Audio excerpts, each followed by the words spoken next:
Hey guys, tonight we drift across a cold Mongolian steppe where grass bends like waves and the sky feels close enough to touch, a place of leather tents, bone-chilling wind, and horses that seem born running. And right away, it is clear most people wouldn't survive this world. So before you get comfortable, take a moment to like the video and subscribe, but only if you genuinely enjoy what I do here. You are invited to comment your location and local time, little glowing dots of modern life blinking on while this older world exhales. Now, dim the lights, maybe turn on a fan for that soft background hum, and let's ease into tonight's journey together. The story settles on a boy named Temujin, born around 1162 near the Onon River, though even that date wobbles because steppe calendars care more about seasons than numbers. He arrives into a society without cities, ruled by kinship and memory, where survival depends on horses, arrows, and remembering who last betrayed whom. His father Yasuge, a minor clan leader, poisons a rival at a feast, which is a mainstream detail often overshadowed by later conquests, and then promptly dies from poisoning himself, proving that steppe politics has a dark sense of humor. Temujin's family is abandoned, an act not unusual on the grasslands, and they scrape by eating roots, rodents, and whatever pride allows them to catch. A quirky detail floats here. Later, Mongol tradition remembers Temujin killing his half-brother Begter over food, an incident some scholars read as brutal necessity, while others quietly wonder if storytellers sharpen the knife for drama. Historians still argue whether this act defines his character or merely reflects a society where mercy is a luxury item. The boy grows lean, watchful, and allergic to authority that does not earn loyalty, which becomes important much later. Around him, tribes feud, merge, dissolve, and rename themselves like streaming services testing new brands. The steppe feels endless, but memory is long, and every slight is logged internally. Temujin absorbs this without speeches or prophecy. There are no glowing signs, just hunger and cold. He learns that power comes from people choosing to stay, not from blood alone, a lesson quietly radical for its time. Somewhere in this early darkness sits the seed of Genghis Khan, not yet a conqueror, just a child measuring the world, already understanding that rules are made by those who can enforce them, and that survival sometimes demands choices that echo for centuries. The abandoned family drifts through the seasons like smoke that never quite disappears, and Temujin grows up learning that winter arrives without mercy and leaves without apology. His mother Hoelun becomes the spine of the household, a widely accepted historical reality, stretching scraps into meals and turning survival into a daily ritual, while quietly teaching her children that memory is sharper than steel. Clan politics tighten around them because on the steppe, isolation invites predators with smiles. Temujin is captured by the Taichi Ud, a rival group that fastens a wooden kangwe around his neck, a public sign of humiliation that restricts movement and sleep. And this episode appears in most mainstream biographies as a formative trauma. A strange little detail often overlooked slips in here. The guard who eventually helps Temujin escape is remembered as acting partly out of superstition, believing the boy carries a dangerous destiny, which sounds mystical, but also feels like an ancient version of not wanting bad luck on one's conscience. Historians still argue whether this escape is embellished to enhance later legend or accurately reflects how reputation already begins to cling to Temujin like dust. After fleeing, he hides in river reeds, breathing mud and insects, learning patience in the most literal sense, and when freedom returns, it does not bring comfort, only motion. Tribal fractures dominate life, alliances forming and collapsing faster than seasonal storms, and Temujin watches closely, filing away patterns rather than names. He reconnects with Jamuka, a childhood blood brother, and for a moment their bond offers warmth, a shared blanket against chaos, though even then their visions quietly diverge. Jamuka favors aristocratic tradition, lineage, and inherited rank, while Temujin gravitates toward loyalty earned through action, a philosophical rift disguised as friendship.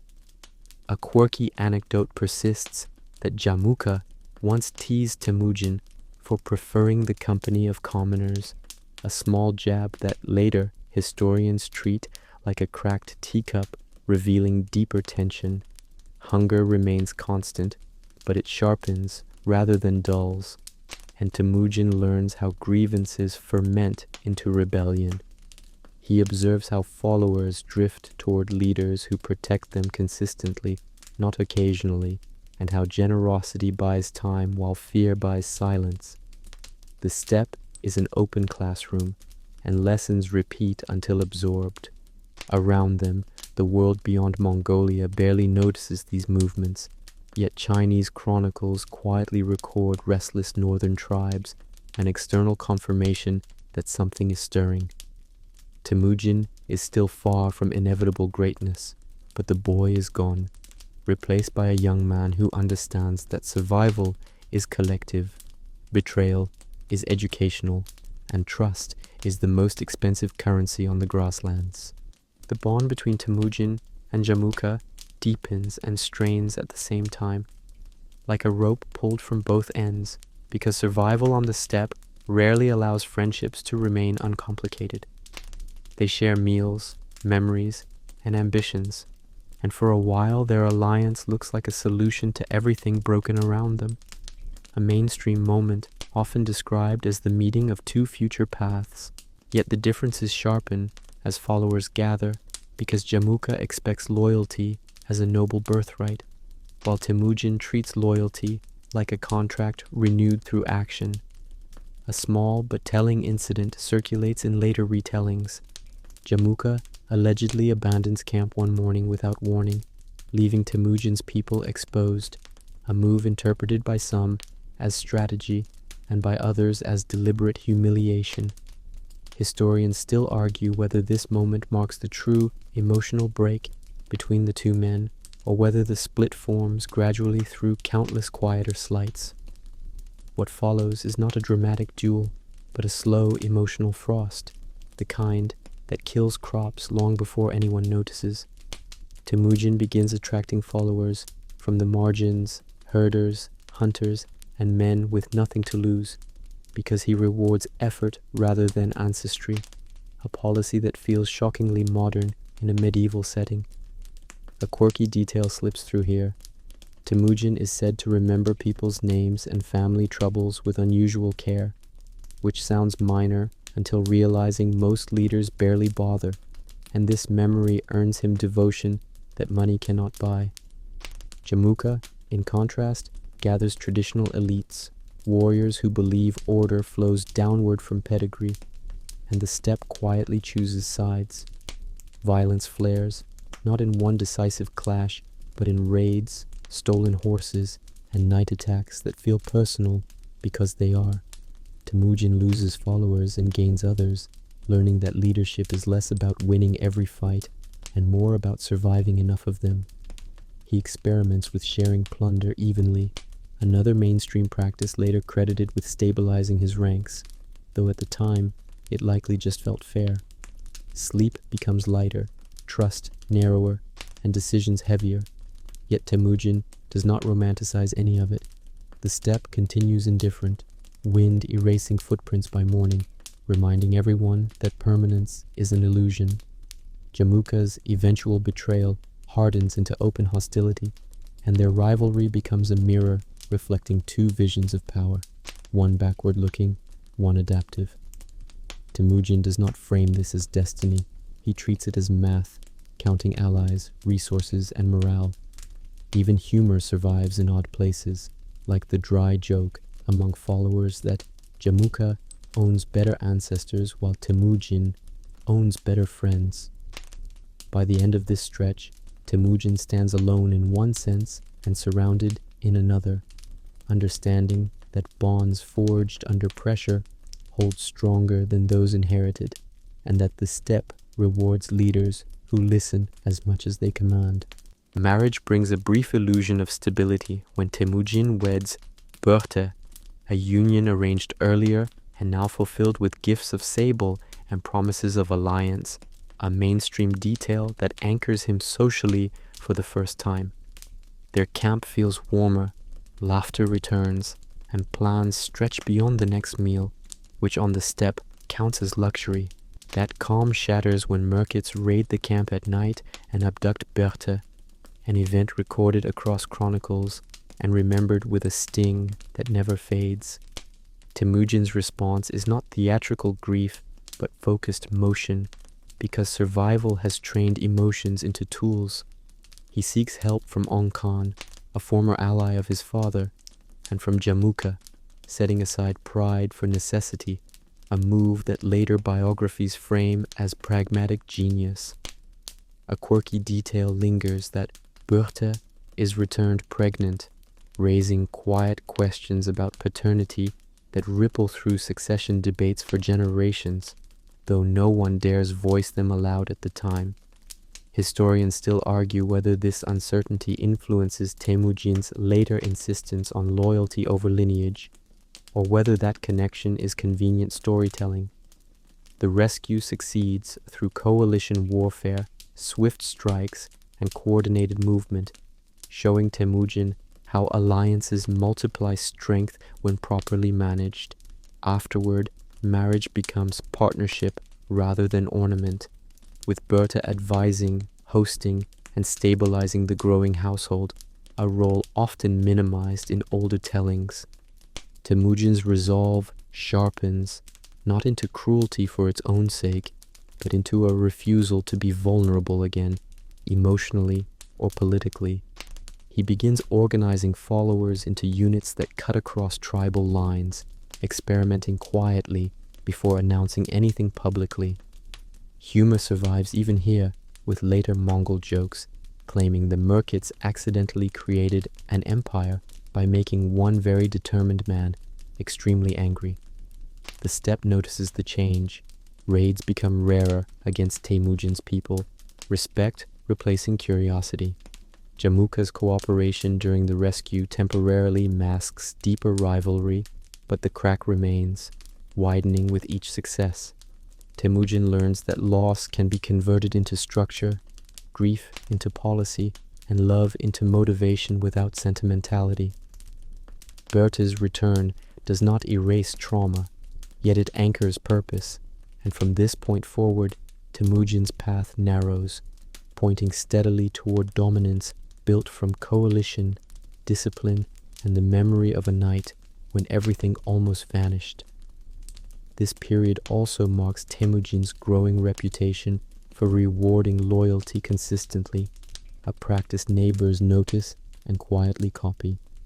Trade caravans begin skirting his territory with less fear, a small economic shift that matters in a land without markets. Stories spread of discipline enforced without shouting, of decisions made after listening, which sounds ordinary now, but feels radical then. Some sources even claim he experiments with decimal organization this early, though others place it later, reminding listeners that timelines blur easily. The emotional lesson lingers strongest. Vulnerability invites attack. Preparation invites peace. Night fires burn lower.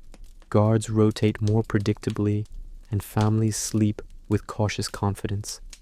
From loss emerges method. From fear emerges planning. And the steppe, unimpressed yet attentive, waits. Quietly, patience replaces panic across the camps before winter returns. Temujin's circle expands not through dramatic proclamations, but through repetition, because on the steppe, consistency is louder than speeches. He shares spoils evenly after raids, protects widows and orphans of fallen followers, and punishes betrayal no matter how high the offender's birth, a mainstream pattern that later scholars cite as the foundation of his authority. Clans exhausted by aristocratic infighting begin drifting toward him, bringing tents, horses, and grudges, all of which he accepts with careful neutrality. A quirky tradition claims he welcomes newcomers with shared meals before any oaths, believing that people who break bread together hesitate longer before breaking trust, which feels oddly modern for a medieval warlord. Historians still argue whether this inclusiveness is ideological or purely tactical, though the outcome matters more than the motive. Jamuka watches this growth with rising alarm, doubling down on noble privilege and formal hierarchy, a contrast that sharpens public perception. Temujin's camps feel flatter, less ornate, but safer, and word spreads faster than messengers. He begins appointing leaders based on competence, sometimes elevating former enemies, a move that shocks traditionalists and reassures pragmatists. One small joke circulates among followers that Temujin must be blind to family trees, but has excellent eyesight for talent, a line that survives because it feels true. As numbers grow, Temujin faces the problem of unity without erasing identity, so he organizes mixed units deliberately, preventing old tribal loyalties from solidifying into factions. This quiet social engineering becomes one of his sharpest tools. Raids against hostile groups intensify, not for loot alone, but to break cycles of revenge by decisively ending them. Temujin's reputation shifts from scrappy survivor to inevitable force, and neutrality becomes increasingly uncomfortable for neighbors. Even Onkan, once a mentor, grows wary, illustrating how success reshapes friendships into calculations. Temujin responds by tightening discipline, enforcing rules equally, and making examples that are remembered more for certainty than brutality. A fringe anecdote suggests he once spared a rival leader solely because the man defended his mother, reinforcing Temujin's obsession with loyalty over allegiance. The steppe landscape remains unchanged, grass rolling endlessly, but social gravity shifts toward Temujin's campfires. Trade routes begin adjusting subtly, preferring predictable protection over traditional ties. Children grow up in camps where merit matters, absorbing values without lectures. By the end of this phase, Temujin stands at the center of a coalition that feels less like a tribe and more like a prototype state, held together by shared interest rather than shared blood. The world beyond Mongolia still barely notices, but internally the balance has tipped, and those watching closely sense that something irreversible has begun. As the coalition solidifies, Temujin turns from gathering people to governing them, understanding that numbers without order melt away under pressure. He introduces a body of rules later remembered as the yasa, a mainstream element of his rise, though its exact contents remain slippery because it lives more in practice than parchment. The laws emphasize loyalty, discipline, shared responsibility, and harsh penalties for betrayal, creating predictability in a world allergic to it. A quirky detail persists that minor offenses like stealing livestock or deserting in battle receive punishment as severe as crimes of ambition, which sends a clear message that trust, not bravado, is the glue. Historians still argue whether the yasa is a single codified law code or a collection of evolving commands remembered after the fact, but either way, its effect is immediate. Temujin organizes his followers into decimal units, tens, hundreds, thousands, deliberately mixing tribes so old rivalries cannot huddle together, a reform that feels bureaucratic yet proves revolutionary.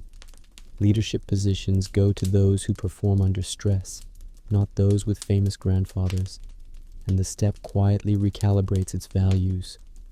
One light joke circulates that Temujin has invented a workplace where promotions are earned and excuses are not accepted, which lands well among people tired of inherited incompetence. Discipline tightens, but so does security, and families sleep knowing rules apply evenly.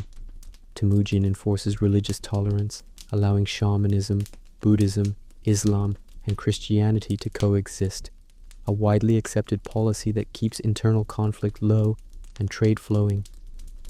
A fringe anecdote claims he consults shamans but distrusts prophecy, preferring information from scouts and merchants, which fits his practical temperament. Logistics improve as well. Herds are managed collectively, supplies shared, and campaigns planned with seasonal realism rather than bravado. The coalition begins to feel less like a temporary alliance and more like a system, one that rewards participation and punishes freeloading. Even humor adapts, with followers joking that arguing about ancestry is now a hobby best enjoyed far away. Temujin's authority becomes impersonal in a deliberate way, rules speaking louder than moods, reducing fear of arbitrary punishment. This structure allows rapid mobilization because everyone knows their place without needing constant instruction. Outside observers start noticing the change, recording a new kind of step power that moves with unsettling coordination. By the end of this phase, Temujin has forged not just an army, but a social contract, one that transforms chaos into momentum and makes loyalty scalable.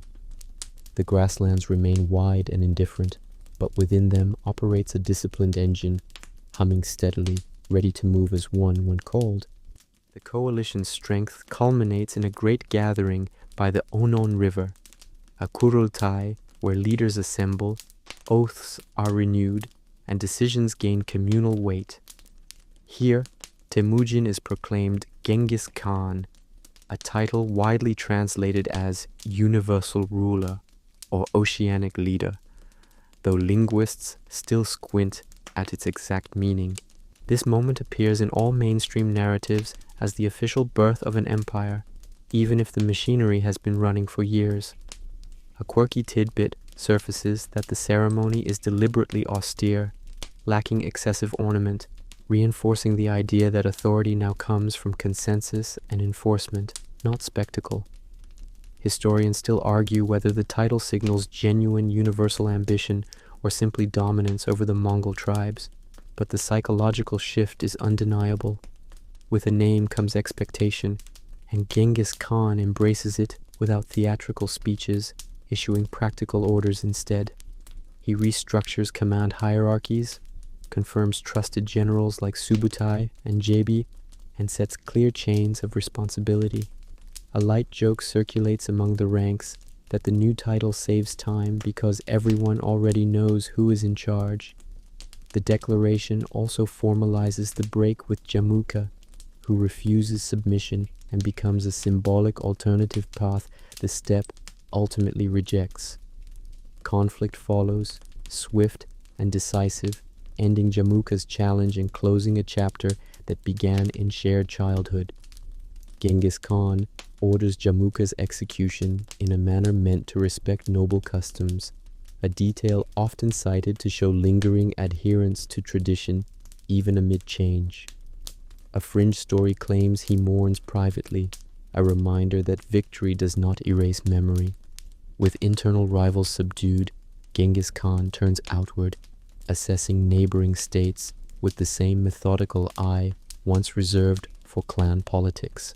He sends envoys, gathers intelligence, and probes defenses, treating diplomacy as reconnaissance rather than ceremony.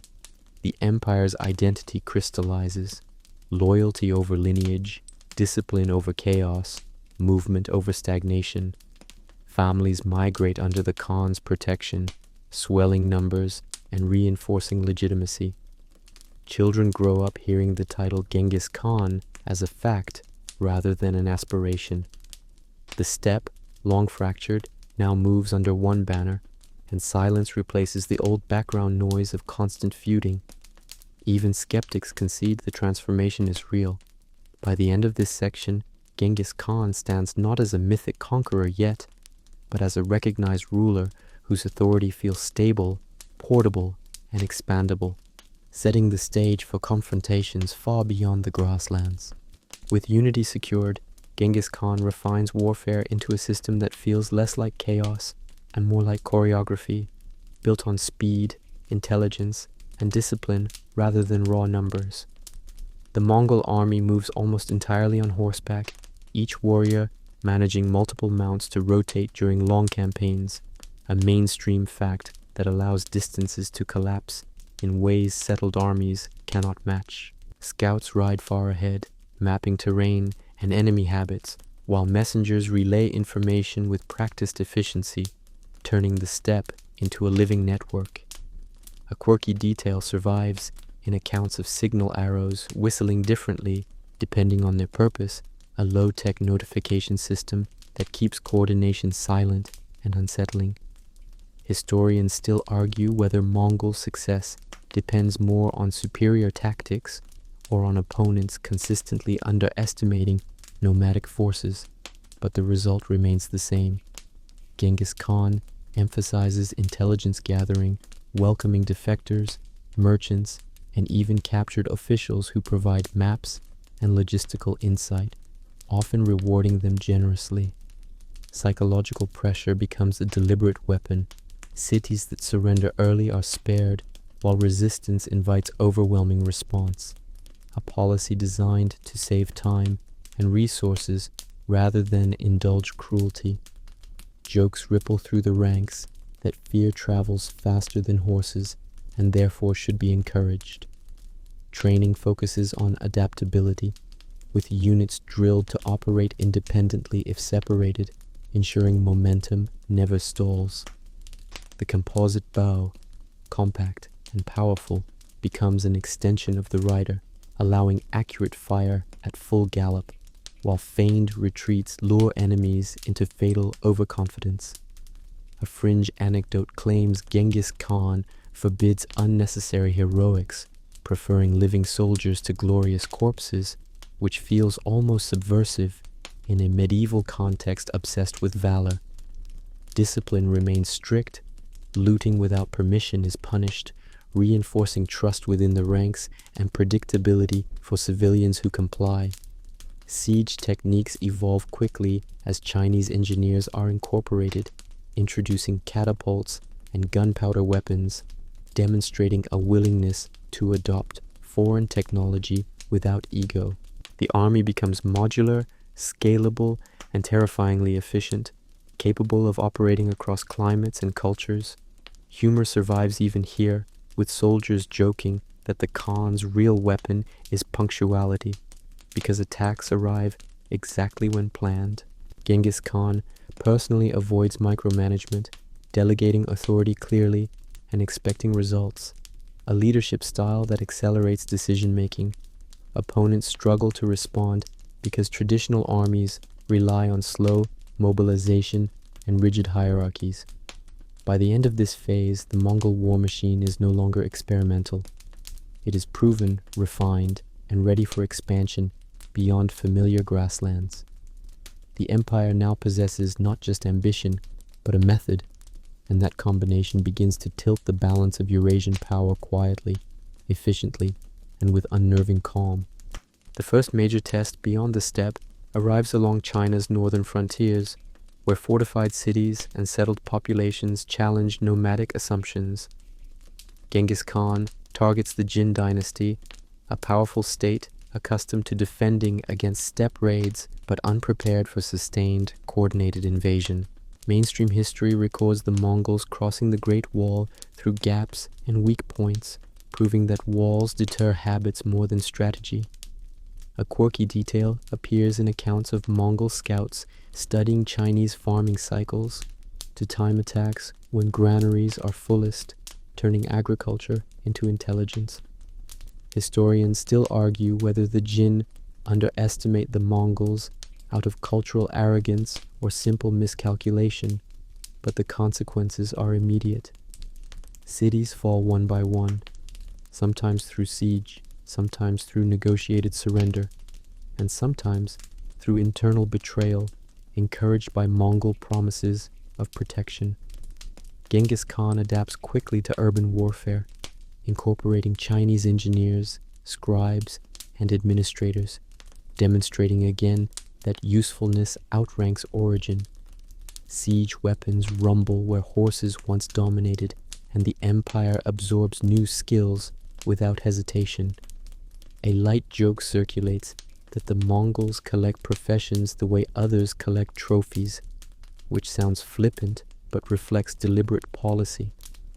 Northern China becomes a classroom for empire, teaching logistics on an unprecedented scale, from feeding tens of thousands to managing captured populations. Genghis Khan enforces order strictly, punishing soldiers who harm civilians without cause, reinforcing the policy that submission brings safety. A fringe anecdote claims he exempts artisans from execution because skilled hands are more valuable alive, a detail that aligns with later patterns of selective preservation. Trade routes begin to realign as merchants test Mongol-controlled corridors and find them surprisingly predictable. Resistance continues, and destruction follows where defiance hardens, yet the campaign remains calculated rather than random. The Mongols learn to govern cities without fully settling in them, ruling through appointed officials and rotating garrisons. Genghis Khan spends time absorbing reports rather than celebrating victories, maintaining the rhythm of expansion. The contrast between mobile camps and dense cities sharpens his understanding of power as control of movement and resources. By the campaign's later stages, the Jin dynasty is fractured, bleeding territory and morale, while the Mongol reputation stretches far beyond the grasslands. News travels along caravan routes, painting Genghis Khan as both nightmare and order bringer, depending on perspective.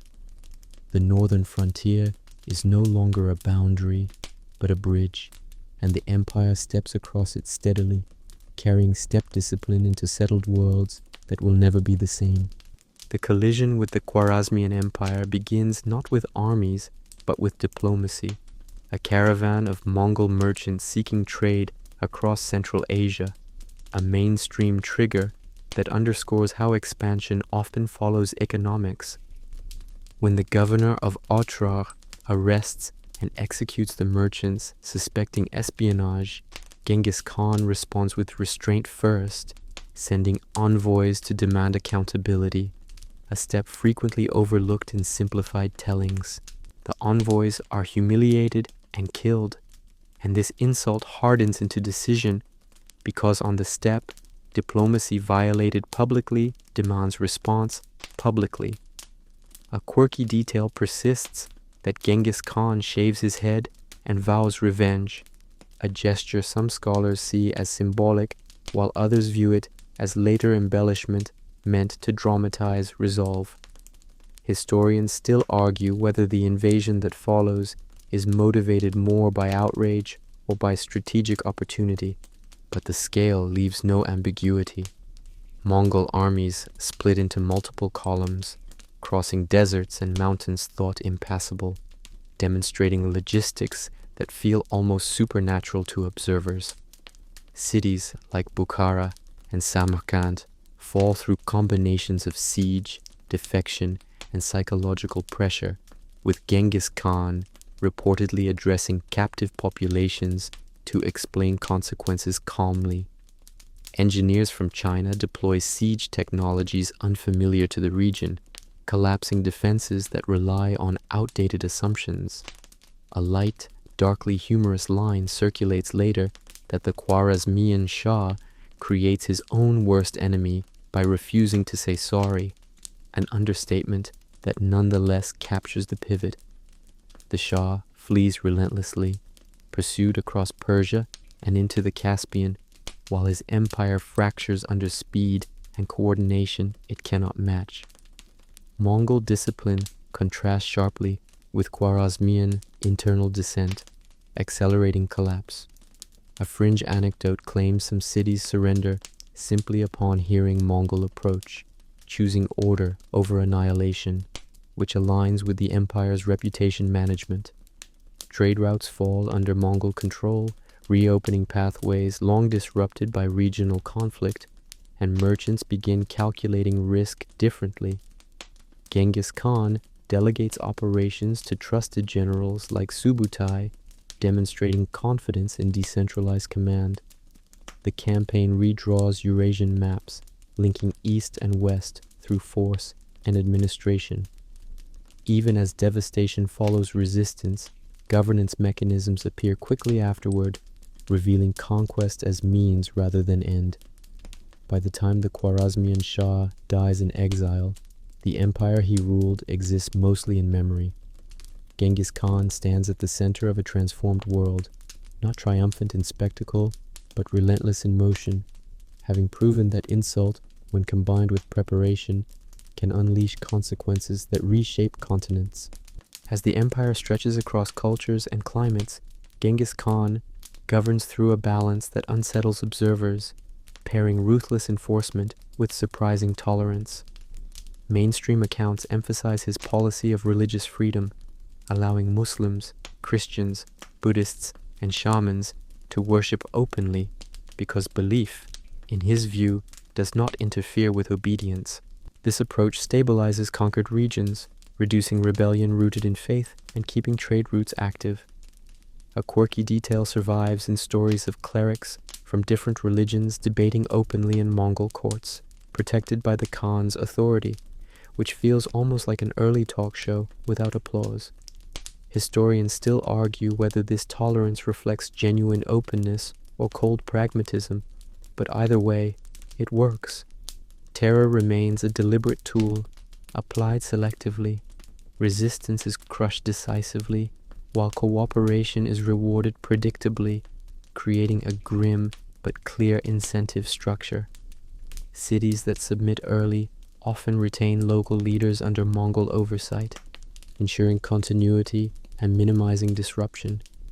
Genghis Khan enforces strict protection for merchants and messengers, understanding that information and goods are the bloodstream of empire. A fringe anecdote claims he imposes the death penalty for harming envoys, reinforcing the idea that communication is sacred infrastructure. Taxation systems emerge, standardized and recorded, reducing arbitrary plunder and making revenue reliable. Humor even finds space here, with officials joking that paperwork has become more dangerous than swords. The Yam postal system expands, establishing relay stations with fresh horses and supplies, allowing orders and intelligence to travel astonishing distances quickly. This network knits the empire together, turning vastness into connectivity. Genghis Khan rarely rules from a fixed capital, preferring mobility, which keeps him visible and adaptable while preventing stagnation. Justice remains harsh but consistent, and consistency itself becomes a form of mercy in a previously unpredictable world. Local customs are often preserved unless they conflict with Mongol law, reducing cultural friction. Artisans and scholars are relocated rather than destroyed, spreading knowledge across regions. By now, the empire feels less like a temporary conquest and more like an operating system imposed over Eurasia. Even critics acknowledge the efficiency, if not the morality. Genghis Khan's governance proves that fear and fairness can coexist uneasily, producing stability through clarity rather than kindness. The result is an empire that moves goods, ideas, and people faster than ever before, setting conditions that will outlast the man himself, even as debates continue over the human cost of such order. Behind the expanding empire, family life remains complicated and quietly tense because power magnifies domestic questions rather than dissolving them. Genghis Khan relies heavily on Berta, whose position as chief wife grants her influence over court dynamics, marriage alliances, and household stability, a mainstream acknowledgement sometimes softened in older narratives. Their sons, Jochi, Chagatai, Ogedei, and Tolui, grow up within an atmosphere of expectation and comparison, absorbing leadership lessons alongside rivalry. A persistent, quirky shadow hangs over Jochi due to the earlier uncertainty surrounding his conception, a topic avoided publicly but felt privately, shaping interactions without needing words. Historians still argue whether Genghis Khan personally doubts Jochi's legitimacy or whether later chroniclers exaggerate tension to explain succession outcomes. The brothers clash in temperament, Chagatai rigid and legalistic, Jochi, generous and independent, Ogede, conciliatory, and Tolui, fierce yet loyal, creating a volatile mix. Genghis Khan observes these dynamics carefully, understanding that the empire's future depends on internal cohesion as much as external strength. He tests his sons through command assignments, watching how they treat subordinates and manage resources rather than listening to speeches. Humor surfaces even here, with camp jokes claiming the Khan can conquer continents, but not dinner table arguments. Family councils address succession obliquely, never naming an heir outright for long stretches, perhaps deliberately to keep ambition in check. Berta advocates for unity, mediating disputes and reminding sons that legacy outweighs pride. A fringe anecdote suggests Genghis Khan worries more about competence than affection, a mindset that feels harsh yet consistent. Personal doubts creep in during quieter moments when campaigns slow and age makes itself felt through old injuries. Genghis Khan consults advisors, listens to omens without surrendering judgment, and weighs the cost of endless expansion against sustainability. The empire's scale demands delegation, and trust becomes a finite resource. By the end of this phase, it is clear that conquest has been simpler than inheritance will be. The sons are capable but divergent, bonded by blood, yet divided by vision. Genghis Khan understands that whatever choice he makes will fracture something, yet indecision carries its own risks. Family, like empire, requires management, and even the most formidable ruler cannot fully control what follows after authority passes on. Genghis Khan's final years unfold not in retirement, but in motion, because stillness never suits him, and campaigns continue even as age presses quietly. The mainstream account places his death in 1227 during a campaign against the Western Xia, an enemy that resists longer than expected and earns his lasting resentment. He issues orders from horseback and tent alike, directing operations with the same clarity that built the empire, while delegating increasingly to trusted generals and sons. A quirky detail drifts through the sources, claiming he falls from a horse and sustains injuries kept secret to preserve morale, a story repeated so often that it becomes part of the haze surrounding his end.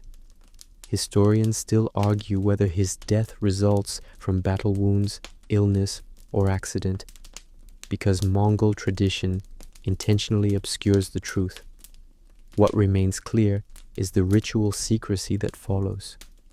His body is transported back to Mongolia under strict protection, and those who encounter the funeral procession are said to be killed to preserve the burial site's anonymity, a claim that may exaggerate enforcement, but reflects the seriousness of the taboo.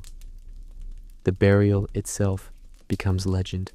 Somewhere in the Mongolian steppe, unmarked and hidden, lies the founder of the empire, a mainstream mystery that endures into modern archaeology. A fringe anecdote suggests a river is diverted over the grave to erase all traces, which feels mythic yet persistent enough to resist dismissal. Before death, Genghis Khan finalizes succession plans, bypassing Jochi's line and selecting Ogedei as Great Khan, a pragmatic compromise meant to balance temperament and acceptance. This decision shapes centuries of history quietly and decisively. He emphasizes unity one last time, instructing his sons to expand together rather than fracture the empire prematurely. Humor flickers even here in later retellings, with the idea that the man who conquered half the world refuses even a headstone. After his passing, the army pauses briefly, an almost unimaginable stillness, then resumes operations, because the system he built does not depend on his presence alone. Mourning is controlled, private, and disciplined, fitting the culture he shaped. News of his death spreads unevenly, sometimes months later, illustrating how vast the empire has become. Enemies celebrate prematurely, unaware that momentum remains intact. The secrecy surrounding his end feeds myth-making, transforming uncertainty into legend. Genghis Khan exits history as he lived within it, deliberately, strategically, and partially concealed. The man disappears, but the framework remains, and the steppe absorbs him back into silence, holding secrets that resist excavation, ensuring that even in death, certainty never fully arrives. After Genghis Khan's death, the empire does not collapse into chaos as many expect, but expands with renewed momentum, because the systems he built outlive him. Ögedei assumes the title of Great Khan, a mainstream continuation that confirms the succession plan works, at least initially. He governs from a more settled center, introducing administrative refinements while preserving core Mongol principles of merit and discipline. A quirky detail appears in accounts of Ögedei's fondness for hospitality and drink, traits that humanize the office and worry advisors in equal measure. Historians still argue whether the empire's greatest expansion occurs because of Genghis Khan's foundations or despite his absence, but the campaigns speak for themselves. Mongol armies push deeper into China, eventually toppling the Jin dynasty, while other forces surge westward into Eastern Europe, reaching Hungary and Poland. Subutai's campaigns demonstrate operational brilliance, coordinating multi-year, multi-front movements across thousands of kilometers, something unprecedented at the time. A light joke circulates later among chroniclers that Mongol generals seem allergic to maps, navigating instead by memory and messenger. The empire divides into ulus, territories ruled by Genghis Khan's sons and grandsons, maintaining loyalty to the Great Khan while exercising local authority. This balance allows scale without immediate fragmentation. Trade flourishes under the Pax Mongolica as caravan routes reopen and stabilize, connecting Venice to Beijing with relative safety. A fringe anecdote claims merchants can travel with gold displayed openly, trusting Mongol law more than local rulers, a statement debated but revealing. Cultural exchange accelerates. Technologies, diseases, ideas, and diplomats move faster than ever before, reshaping Eurasia quietly and permanently. Governance adapts regionally, blending Mongol oversight with local bureaucracies, particularly in China and Persia. Yet cracks appear as generations pass, ambition rising alongside distance. Succession disputes simmer, religious differences grow sharper, and the unity Genghis Khan demanded becomes harder to enforce without his authority. Still, the expansion phase feels unstoppable for decades, a testament to the durability of his design. By the end of this section, the empire stands as the largest contiguous land empire in history, a reality that forces historians to reconsider how much of that achievement belongs to one man versus the momentum he engineered. The answer remains unsettled, echoing through every later conquest carried out in his name. As centuries pass, Genghis Khan's image stretches and warps, pulled between myth, mathematics, and modern morality. Mainstream narratives repeat staggering numbers attributed to his campaigns, including claims that tens of millions die as a result of Mongol expansion, figures that loom large yet rest on fragile demographic assumptions. A quirky counterpoint appears in genetic studies suggesting a significant percentage of men across Eurasia share a common Y chromosome linked to his lineage, inspiring jokes that he conquered bedrooms as effectively as battlefields. Historians still argue whether population losses stem primarily from Mongol violence, disease spread, or the collapse of pre-existing systems already under strain, a debate that refuses simple answers. Medieval chroniclers often inflate devastation to emphasize divine punishment or heroic resistance, while modern writers sometimes compress centuries of suffering into a single personality. Moral accounting becomes especially tangled when comparing contemporaries, because warfare across Eurasia in this era is rarely gentle, yet Mongol efficiency makes destruction feel concentrated and intentional. Some scholars emphasize the infrastructure Genghis Khan creates, pointing to trade protection, legal consistency, and cross-cultural exchange as counterweights to brutality. Others argue that order built on terror cannot be ethically balanced by commerce, regardless of efficiency. A fringe anecdote claims Mongol census taking unintentionally improves historical population tracking, a bureaucratic irony rarely highlighted.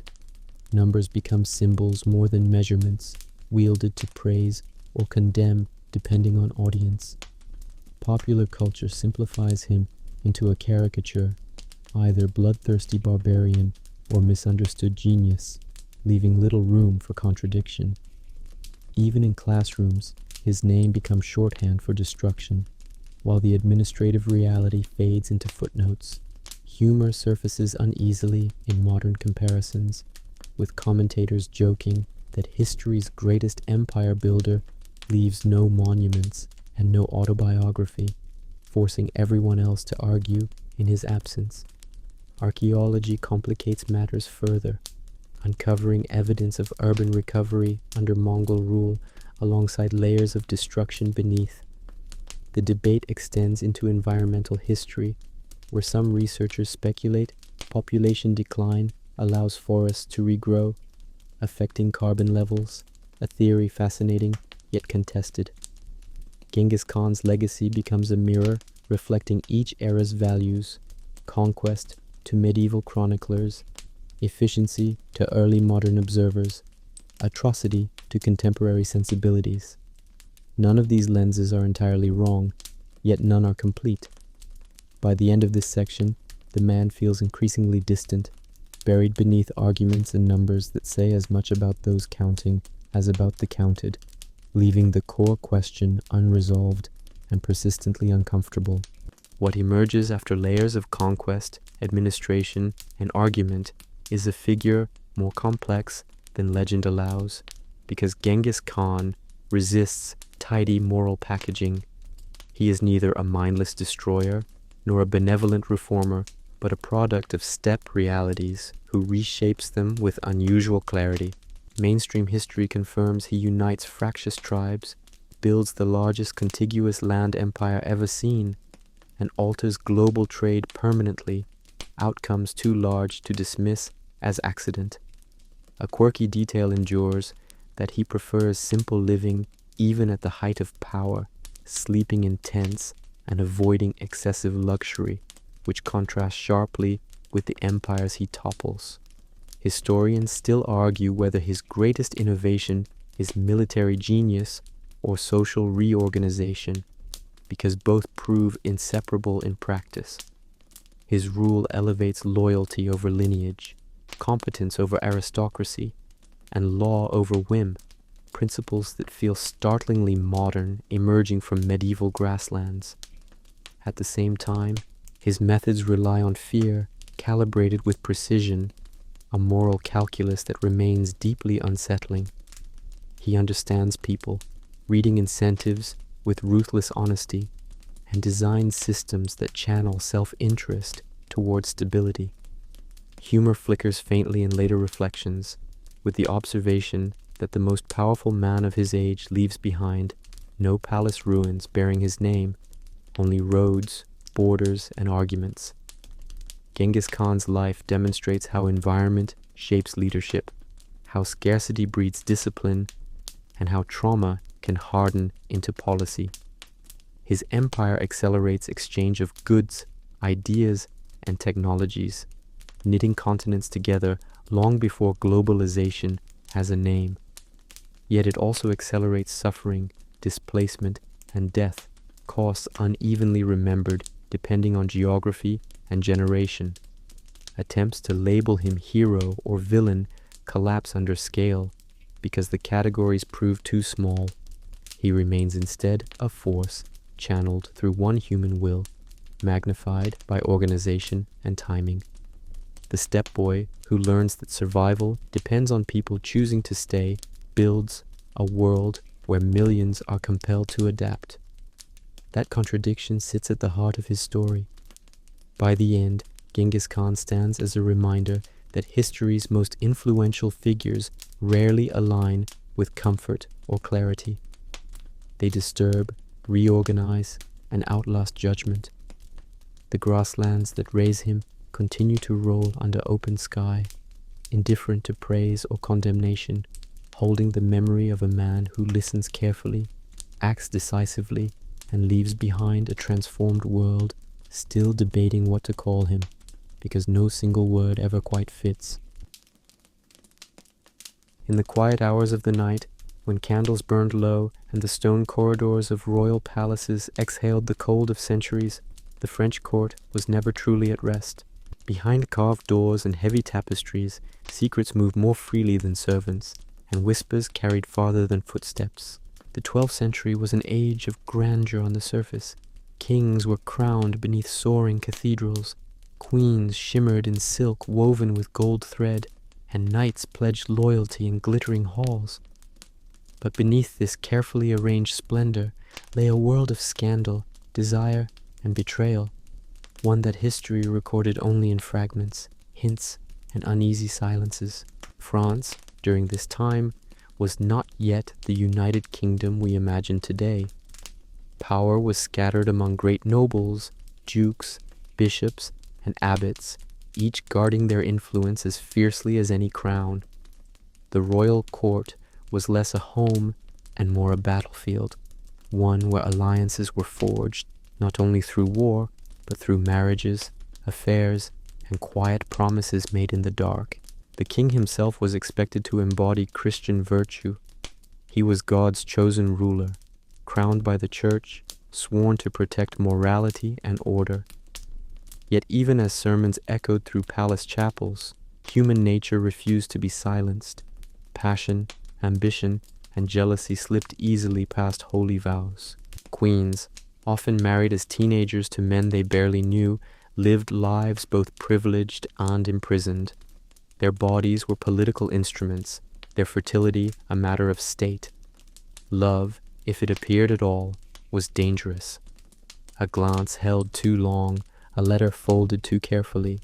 These could ignite rumors capable of shaking kingdoms. Courtiers learned quickly that survival depended on discretion. Smiles hid calculations.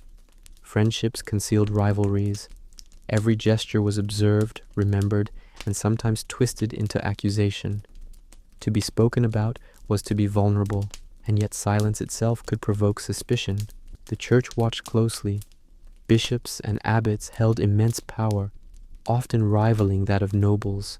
They preached restraint while quietly entangled in the same temptations they condemned.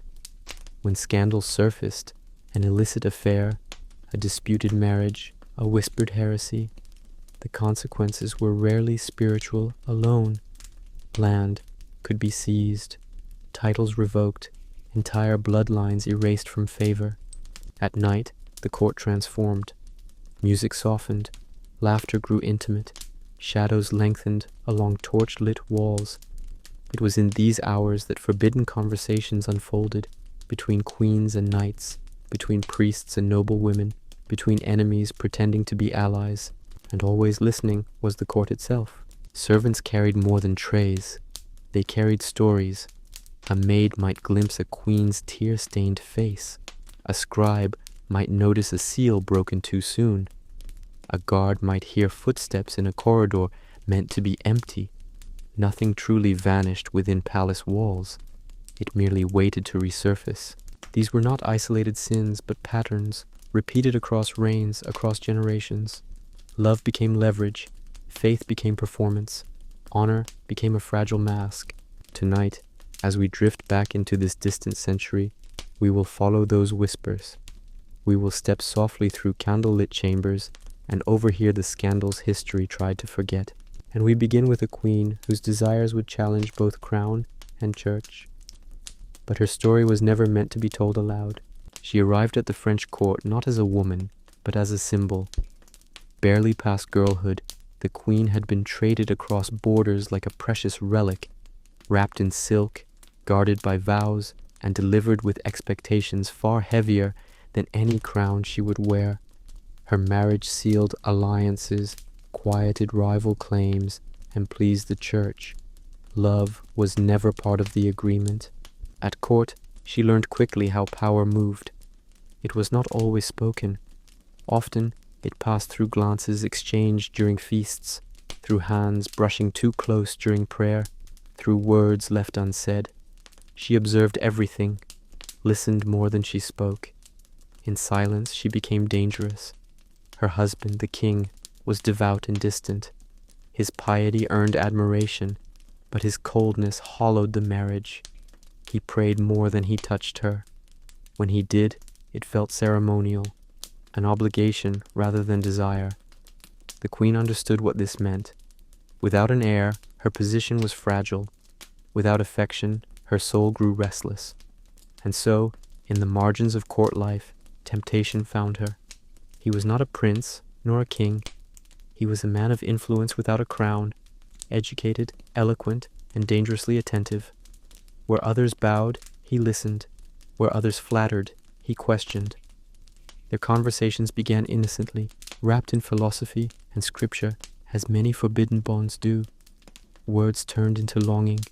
Meetings became frequent, always public enough to seem respectable, yet intimate enough to leave hearts unsettled. The queen felt seen for the first time, not as a vessel for heirs, but as a thinking, feeling woman. In a court where she was constantly observed, this recognition felt like freedom. But freedom in the 12th century was a dangerous illusion. Rumors bloomed before proof. A servant noticed letters. A priest sensed impropriety. A rival courtier, eager to weaken the queen's allies, whispered carefully chosen phrases into the right ears. Scandal did not need truth, only timing. The church moved swiftly. Her relationship was framed not as emotional disobedience, but as moral corruption. Love became sin. Affection became treason. Her private yearning was recast as a public threat to divine order. The king, torn between devotion and humiliation, withdrew further. Silence replaced confrontation. This, too, was a punishment.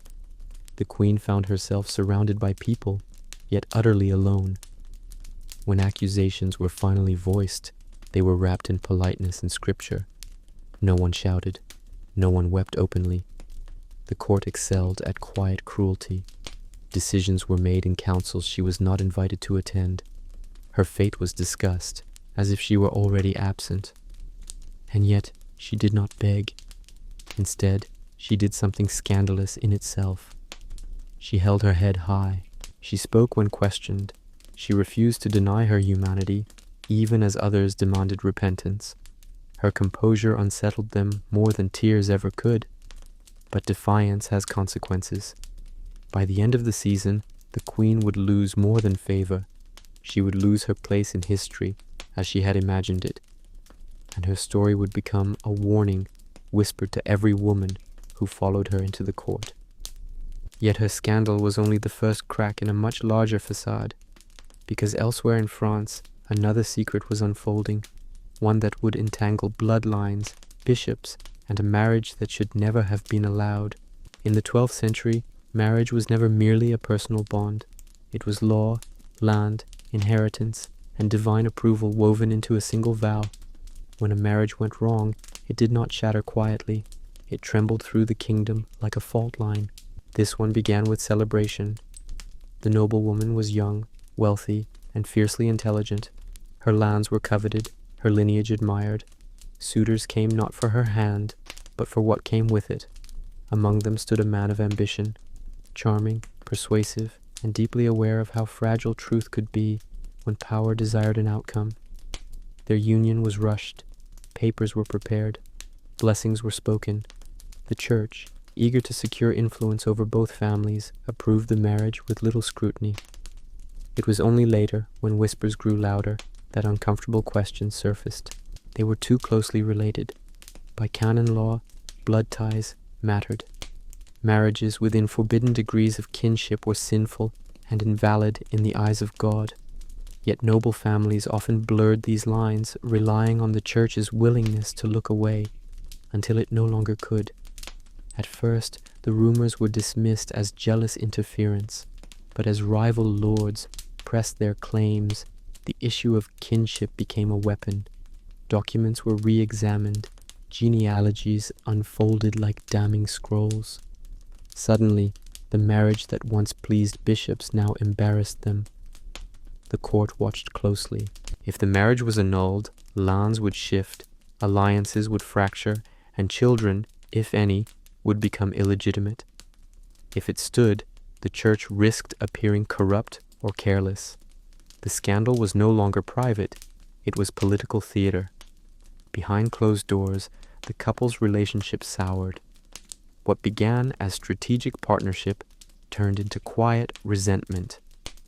The noble woman felt betrayed, not just by her husband, but by the institution that had promised sanctity and delivered uncertainty.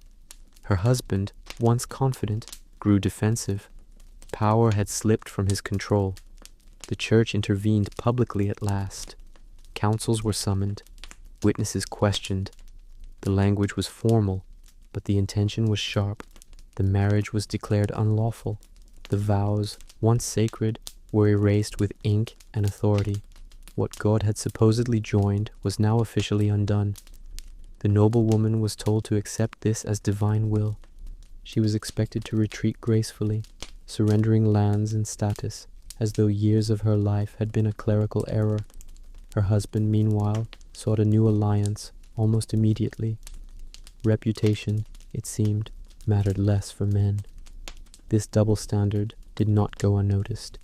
Whispers spread among the women of court about how easily their lives could be rewritten by male councils and holy decrees. Trust in the church thinned. Faith remained, but confidence did not. And yet, the annulment set a precedent. If marriages could be unmade, then promises were negotiable. If the church could reverse itself, then morality itself appeared flexible. Ambitious nobles took note. So did those with secrets they hoped to erase. The scandal faded publicly, replaced by the next courtly intrigue. But its impact lingered, quietly reshaping how power, faith, and marriage intertwined. And in the shadows of this unraveling union, another figure observed carefully, a priest whose own life contradicted every vow he preached. His scandal would be quieter, but far more dangerous. He wore humility like a second robe. At court, the priest was respected, trusted even. His voice was calm, his counsel measured, his devotion unquestioned. Kings sought his advice. Queens confessed their anxieties to him behind lattice screens. He was, by all appearances, a man untouched by scandal. That illusion was his greatest protection. Unlike knights driven by pride or nobles hungry for land, the priest understood something more subtle. Information was power. He listened far more than he spoke. Confessions passed through him like quiet rivers, carrying secrets others had sworn never to reveal again. And he remembered everything. The court relied on men like him to maintain moral order. He preached restraint, fidelity, obedience to God's law. Yet beyond the chapel walls, his life followed a different rhythm, one shaped not by passion, but by control. His closest attachment was to a woman far below his station. She was educated, discreet, and bound to him by a complex web of dependence. Their relationship was never acknowledged, never celebrated. It existed in pauses between prayers, in meetings disguised as instruction, in silence that felt safer than truth. Such arrangements were not unheard of. Many clergy quietly broke their vows. What made this priest dangerous was not the relationship itself, but what he did with the knowledge others entrusted to him. When scandal surfaced, he was often nearby. He knew which queen feared exposure, which noble's heir was born too soon, which marriage rested on falsified lineage. The court assumed his neutrality. In reality, he curated outcomes with care. A word placed here, a warning withheld there. When the church began investigating misconduct among nobles, his guidance subtly redirected attention away from certain figures and toward others. His loyalty was never to morality, but to influence. He protected those who could protect him, and sacrificed those who could not. One noblewoman learned this too late. She confided in him, seeking comfort over an illicit attachment. She believed confession offered safety. Instead, her words became currency. Within months, her reputation unraveled. Her lover was reassigned, her lands questioned, her isolation complete. The priest remained publicly sorrowful. No accusation ever touched him. His hands were clean because they never appeared to move. Even when whispers circled the clergy, he emerged unscathed, useful, indispensable, untouchable. Yet secrets have weight. Over time, the burden of knowing too much began to fracture him. Sleepless nights replaced certainty. Paranoia crept into his prayers. He started to hear echoes of his own sermons in his mind, twisted and accusatory. The woman he kept in silence noticed the change. She saw fear beneath his composure. She understood that his power depended entirely on secrecy, and that, if the truth ever surfaced, it would consume him faster than any noble scandal. In the court, rumors shifted again. This time, they concerned not a queen or a marriage, but the church itself. Questions arose about hypocrisy, about authority, about men who judged others while hiding their own sins. The priest sensed the tide turning, and somewhere within the palace, a document surfaced, a letter written years earlier, never meant to be found. Its contents threatened not only one man, but the fragile credibility of the entire court. If revealed, it would expose how deeply corruption had rooted itself into holy ground, and it would force the court to choose between truth and survival. In the 12th century court, paper was dangerous. A spoken word could be denied. A whispered rumor could dissolve. But ink endured. It waited patiently, absorbing time, ready to betray its writer long after voices had fallen silent. The letter appeared without explanation. No one knew who discovered it first. A servant, a rival courtier, perhaps a forgotten archivist tasked with dusting shelves no one visited. What mattered was that it existed, folded carefully, sealed once with authority, written in a hand recognizable to anyone familiar with the inner workings of the court. It was not a confession. It was worse. The letter revealed coordination, quiet guidance offered by a holy man to shape accusations, redirect blame, and protect certain nobles from inquiry. It did not name lovers or sins of the flesh. Instead, it exposed manipulation, the kind that eroded trust far more deeply than scandalous romance ever could. At first, the court refused to believe it. Surely this was forgery, a malicious attempt to weaken the church's influence. Councils were summoned. Experts examined the ink, the phrasing, the seal. Each examination deepened discomfort. The language was precise, the tone unmistakable. The priest knew immediately. He felt it before anyone spoke to him. The sudden distance, the pauses in conversation, the way eyes lingered a fraction too long. His influence, once invisible, now felt fragile. Panic did not suit him. He responded with composure, offering explanations, expressing sorrow at the confusion, framing the letter as misunderstood counsel rather than corruption. Many wanted to believe him. The court depended on figures like him to function. But doubt had entered the room, and doubt never leaves quietly. Meanwhile, the letter spread indirectly, not through copies, but through interpretations. Each retelling sharpened its implications. Soon, the scandal was no longer about one priest. It was about the credibility of moral authority itself. Queens began to reconsider their confessions. Nobles questioned past judgments. Even the king, long devoted to ecclesiastical guidance, felt uncertainty coil beneath his certainty. The church faced a choice. To protect one of its own was to risk public faith. To condemn him was to admit fallibility, something institutions rarely do without resistance. Deliberation stretched on, quiet but intense. The priest's companion understood the danger fully. She had lived in his shadow for years, unseen and unacknowledged. Now she realized she was the one person whose voice could confirm or dismantle his defense. She knew the truth behind his words, his fears, his calculations. And for the first time, she considered speaking. Her decision was not driven by revenge. It was exhaustion. She had sacrificed her youth, her reputation, her freedom for a man who preached virtue while practicing control. Silence had protected him, not her. When she vanished from court without explanation, speculation ignited. Had she fled, been silenced, or summoned secretly by those seeking clarity? The uncertainty only deepened the scandal's grip. The priest waited, surrounded by stone walls that suddenly felt too thin. He knew that if she spoke, his carefully built world would collapse, not with fire, but with quiet condemnation. No trial would be necessary. His power would simply evaporate. And in that waiting, he learned what so many before him had learned too late.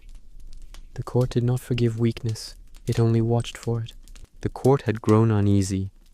Scandals once whispered now lingered openly in the air, like incense that refused to fade. Conversations softened when someone approached. Laughter ended too quickly. Everyone sensed that the balance, so carefully maintained for decades, was shifting. The woman returned without announcement. No procession, no formal audience. She appeared one evening at court as though she had never left, dressed plainly, her expression calm. Her presence alone unsettled those who recognized her. Silence followed her steps through the hall. She did not go to the priest. Instead, she requested an audience with a bishop known for his rigid devotion to church law, a man whose reputation for severity made him useful in moments like these. What was said behind those doors was never recorded, but when she emerged, her shoulders seemed lighter, as though she had finally set something down. Word spread quickly, not of what she said, but of the fact that she had spoken at all. The priest's position weakened visibly. Invitations ceased. Consultations stopped. The court did not accuse him. It simply withdrew. This was how power was stripped in polite society, without spectacle, without mercy. The church acted carefully. There would be no public disgrace, no dramatic trial. To expose too much would risk implicating others. Instead, the priest was reassigned. Officially, it was framed as a spiritual retreat, a chance for reflection and prayer. In truth, it was exile without acknowledgement. He left the court at dawn. No one watched him go. No bells rang. His absence was absorbed into routine, as if he had never existed. The court was skilled at forgetting what threatened its stability. But the damage remained. Trust, once cracked, does not mend easily. Confessions slowed. Alliances grew cautious. People began guarding not only their actions, but their words. The court had learned that even virtue could be weaponized. Meanwhile, beyond palace walls, these scandals reached common ears in distorted forms. Songs hinted at corrupt clergy. Stories warned young women of power disguised as guidance. Faith endured, but innocence did not. The king, increasingly isolated, turned inward. His reign had been shaped by devotion, yet devotion had not protected him from humiliation or uncertainty. He questioned his advisors. He questioned the church. Quietly, he questioned himself. And in doing so, he began to withdraw from the court entirely. This retreat created a vacuum. Nobles vied subtly for influence. Queens' voices, once constrained, carried slightly farther. The old order, never stable, shifted again, opening space for new tensions, new desires, new scandals waiting to form. One such desire stirred within a noble household long overlooked. A young woman, raised in the shadow of these events, watched carefully. She had learned from the mistakes of queens and priests alike. She understood the cost of exposure and the power of patience. Her ambition was not reckless. It was quiet, calculated, and as she stepped closer to the center of court life, she carried with her a secret that, if revealed, would challenge not just reputations, but legitimacy itself. A secret bound not to sin, but to blood. The young woman had been raised to observe before acting. From childhood, she had watched adults destroy themselves with impatience, lovers exposed too soon, alliances revealed too loudly, truths spoken before the court was ready to hear them. She learned that silence, when chosen carefully, could be more powerful than confession. Her secret concerned her birth. Officially, her lineage was unremarkable. She was presented as the daughter of a minor noble, her place in the court justified by service and distant connections. Unofficially, whispers followed her wherever she went. Some said she resembled the king too closely. Others noted dates that did not align as they should. In the 12th century, blood determined destiny. If she was illegitimate, her existence was inconvenient. If she was legitimate, she was dangerous. Either truth carried consequences no one was prepared to face openly. She did not seek acknowledgement. Instead, she positioned herself where she could not be ignored. She served influential women, learned the rhythms of court life, memorized loyalties and grudges. She listened, always listening. Her calm presence invited trust, and people spoke more freely around her than they realized. Over time, fragments aligned. A queen's moment of illness, a sudden absence, a priest's intervention, a hurried relocation of an infant. None of these alone meant anything. Together, they formed a pattern. The court sensed something, but lacked courage to name it. The king avoided her gaze when they crossed paths. Bishops grew formal. Nobles hesitated before offering patronage. Everyone felt the tension, yet no one spoke. To acknowledge her origin would destabilize too much. The church, already weakened by recent scandals, could not endure another moral crisis. The monarchy, already fragile, could not survive questions of succession. And so, the truth was preserved through collective denial. For the young woman, this silence became both shield and prison. She could rise only so far. Love was risky, marriage impossible. Her value lay in her usefulness, not her identity. Yet she accepted this with remarkable composure. She had learned from history's victims. Survival mattered more than recognition. Still, secrets demand payment. As years passed, resentment took root, not in anger, but in resolve. She began to influence decisions subtly, nudging outcomes, shaping narratives. Nothing overt, nothing traceable. She learned from the priest's downfall what not to do. Her power was quiet. The court, unaware of how much she guided it, felt strangely stable again. Scandals faded.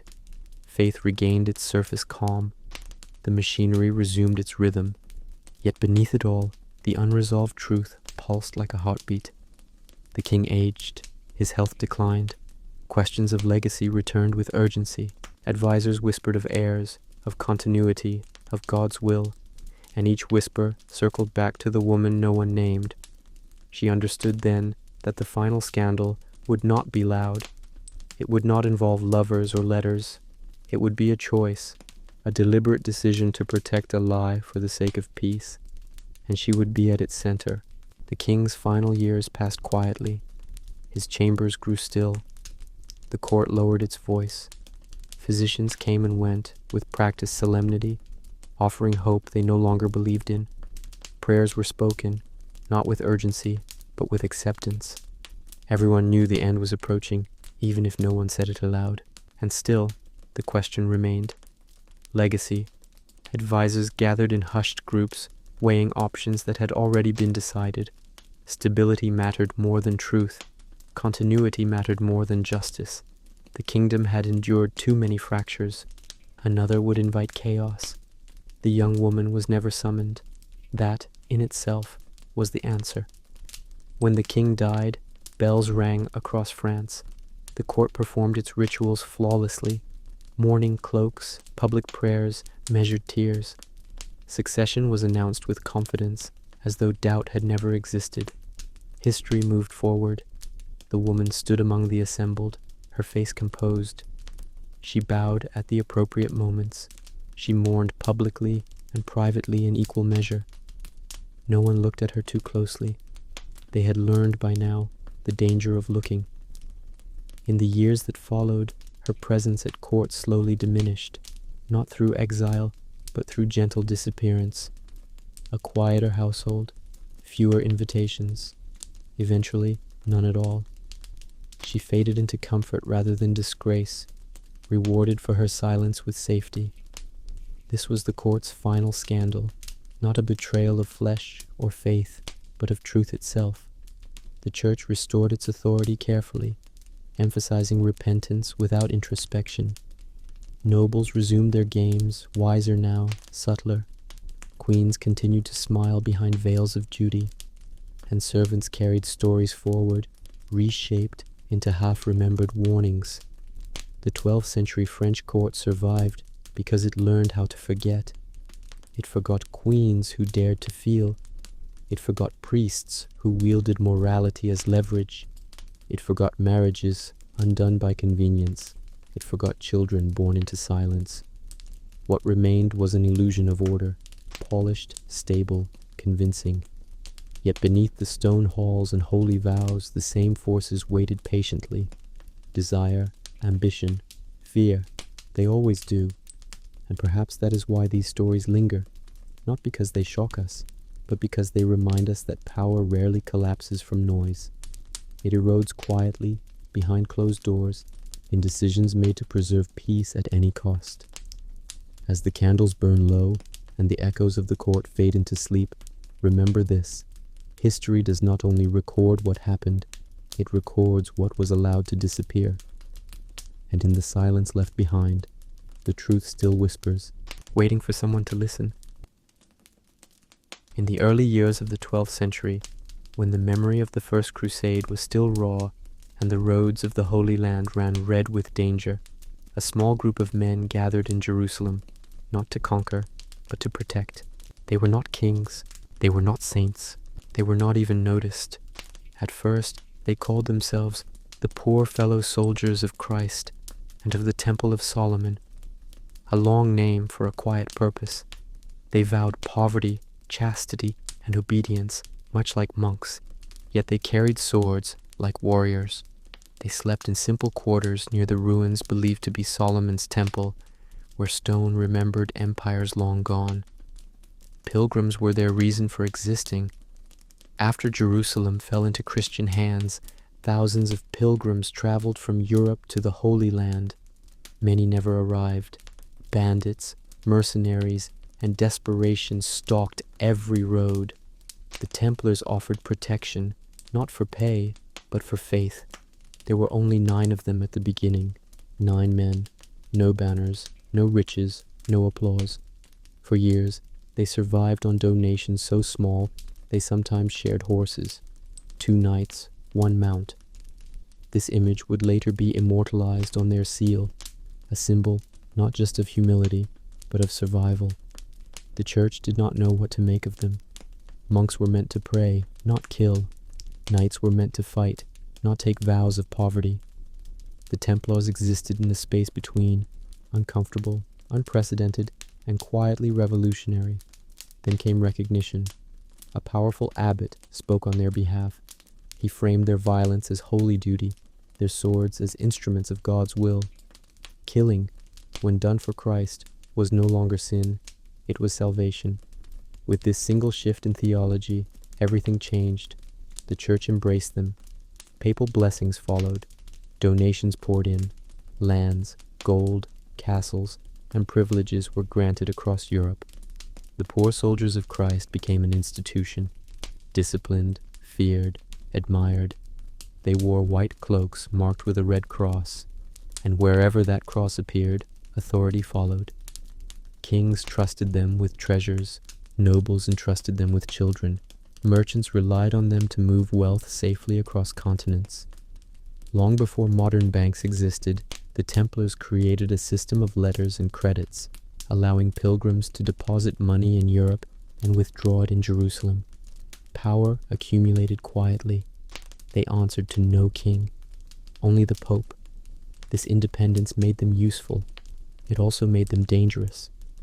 As decades passed, their vows of poverty became symbolic rather than literal. Their fortresses grew strong. Their influence stretched from England to the Holy Land. They were warriors, bankers, diplomats, and priests, an order unlike any the world had seen before. But power always attracts suspicion, and somewhere in the shadows of their rising glory, seeds of fear were being planted, seeds that would one day bloom into accusations so dark they would erase the Templars from history. Yet for now, the order stood tall, beloved by God, feared by enemies, trusted by all, and completely unaware of how swiftly faith could turn into condemnation. As the years passed, the Knights Templar transformed from a small brotherhood into a force that shaped kingdoms. Their castles rose along dangerous routes like silent guardians. Massive stone walls, narrow gates, and watchtowers that looked endlessly toward the horizon. Within them lived men bound by strict discipline, praying at dawn, training by day, and riding into battle without fear of death. To die as a Templar was not tragedy. It was triumph. They believed martyrdom guaranteed salvation. This conviction made them terrifying on the battlefield. While other soldiers fought to survive, the Templars fought to transcend life itself. Retreat was shameful. Surrender was unthinkable. Muslim chroniclers wrote of them with reluctant respect. These were not ordinary enemies. They charged without hesitation. They did not break formation. They fought even when defeat was certain. But the battlefield was only half their power. In Europe, the Templars became guardians of wealth. Crusaders entrusted them with gold before leaving for war, knowing it would be returned or delivered to families if they never came back. Kings deposited treasure with them, confident it was safer behind Templar walls than inside royal palaces. Slowly, unintentionally, the Templars became bankers. They issued letters of credit, recorded debts, and moved money across borders with efficiency unheard of in the medieval world. Their system was built on trust, and that trust was nearly absolute. This made rulers uneasy. The Templars owed allegiance to no crown. They paid no taxes. They answered only to the Pope. In a world where power depended on land and loyalty, an independent financial empire was unsettling. Still, they were too useful to confront. When wars needed funding, the Templars provided it. When diplomacy failed, their envoys mediated. When the church required enforcement, their swords were ready. Their white cloaks became symbols of order amid chaos. Yet within the order, change was occurring. The early vows of poverty felt distant. Though individual knights owned nothing, the institution owned everything. Some brothers questioned this contradiction quietly. Others embraced it as divine reward. Obedience kept doubts contained. Then came the slow turning of fortune in the Holy Land. Christian control weakened. Cities once secured by crusaders fell back into Muslim hands. Each defeat eroded the justification for the Templars' existence. If Jerusalem could not be held, what was the purpose of a holy army sworn to protect it? The Templars fought on, relentless, refusing to adapt. When Acre, the last major crusader stronghold, fell in 1291, it marked more than a military loss. It was a spiritual fracture. The Templars retreated, carrying with them relics, treasure, and unanswered questions. Back in Europe, they remained powerful, but displaced. A warrior order without a war unsettles kings. Their fortresses now stood in peaceful lands. Their wealth continued to grow. Their purpose blurred, and as the years passed, admiration began to sour into suspicion. People asked questions. Why did they still need such riches? Why did they train so fiercely without enemies? Why did they answer to no ruler? In taverns and courts alike, whispers grew louder, and among those listening most carefully was a king drowning in debt, one who would soon see the Templars not as allies, but as obstacles. By the early 14th century, the Knights Templar had become a silent storm across Europe. Their wealth was unmatched. Fortresses dotted the countryside, castles that could hold hundreds of men and stockpiles of arms, treasure, and grain. Banking networks moved gold and silver with ease, connecting kings, merchants, and the papacy. They were untouchable, at least on the surface. But kings grow impatient with those who cannot be controlled. Philip IV of France, known as Philip the Fair, owed enormous debts to the Templars. Funding wars in Flanders, maintaining a court of unprecedented extravagance, Philip had borrowed heavily, promising repayment he struggled to fulfill. The Templars, as lenders, held leverage he could not ignore. They were no longer allies, they were threats. Whispers began in Paris. Rumors of secret rituals, heresy, and blasphemy started circulating among nobles. Some came from genuine fear, others from envy. Stories of Templars worshipping forbidden idols or mocking the cross at clandestine ceremonies were told in taverns and palaces alike. At first, no one dared believe them, but repetition grants credibility, especially when backed by a desperate monarch. Philip acted with precision. In 1307, on a chilly October morning, agents of the crown moved in silently. Knights were arrested across France. No warning, no public explanation. Their castles were searched, documents seized, and treasure confiscated. The king's accusation, heresy, blasphemy, and corruption of sacred vows. The Templars were shocked. They had lived lives of discipline, service, and unquestioned obedience. Many had never strayed from their vows. They had fought wars, protected pilgrims, and served the church. And yet now, their faith and honor were questioned in the most brutal way. Torture followed. Confessions were extracted under unimaginable pressure. Leaders admitted to unspeakable acts they had never committed. Stories written by fear and coercion became evidence. One by one, knights confessed to charges that contradicted everything they had believed themselves to be.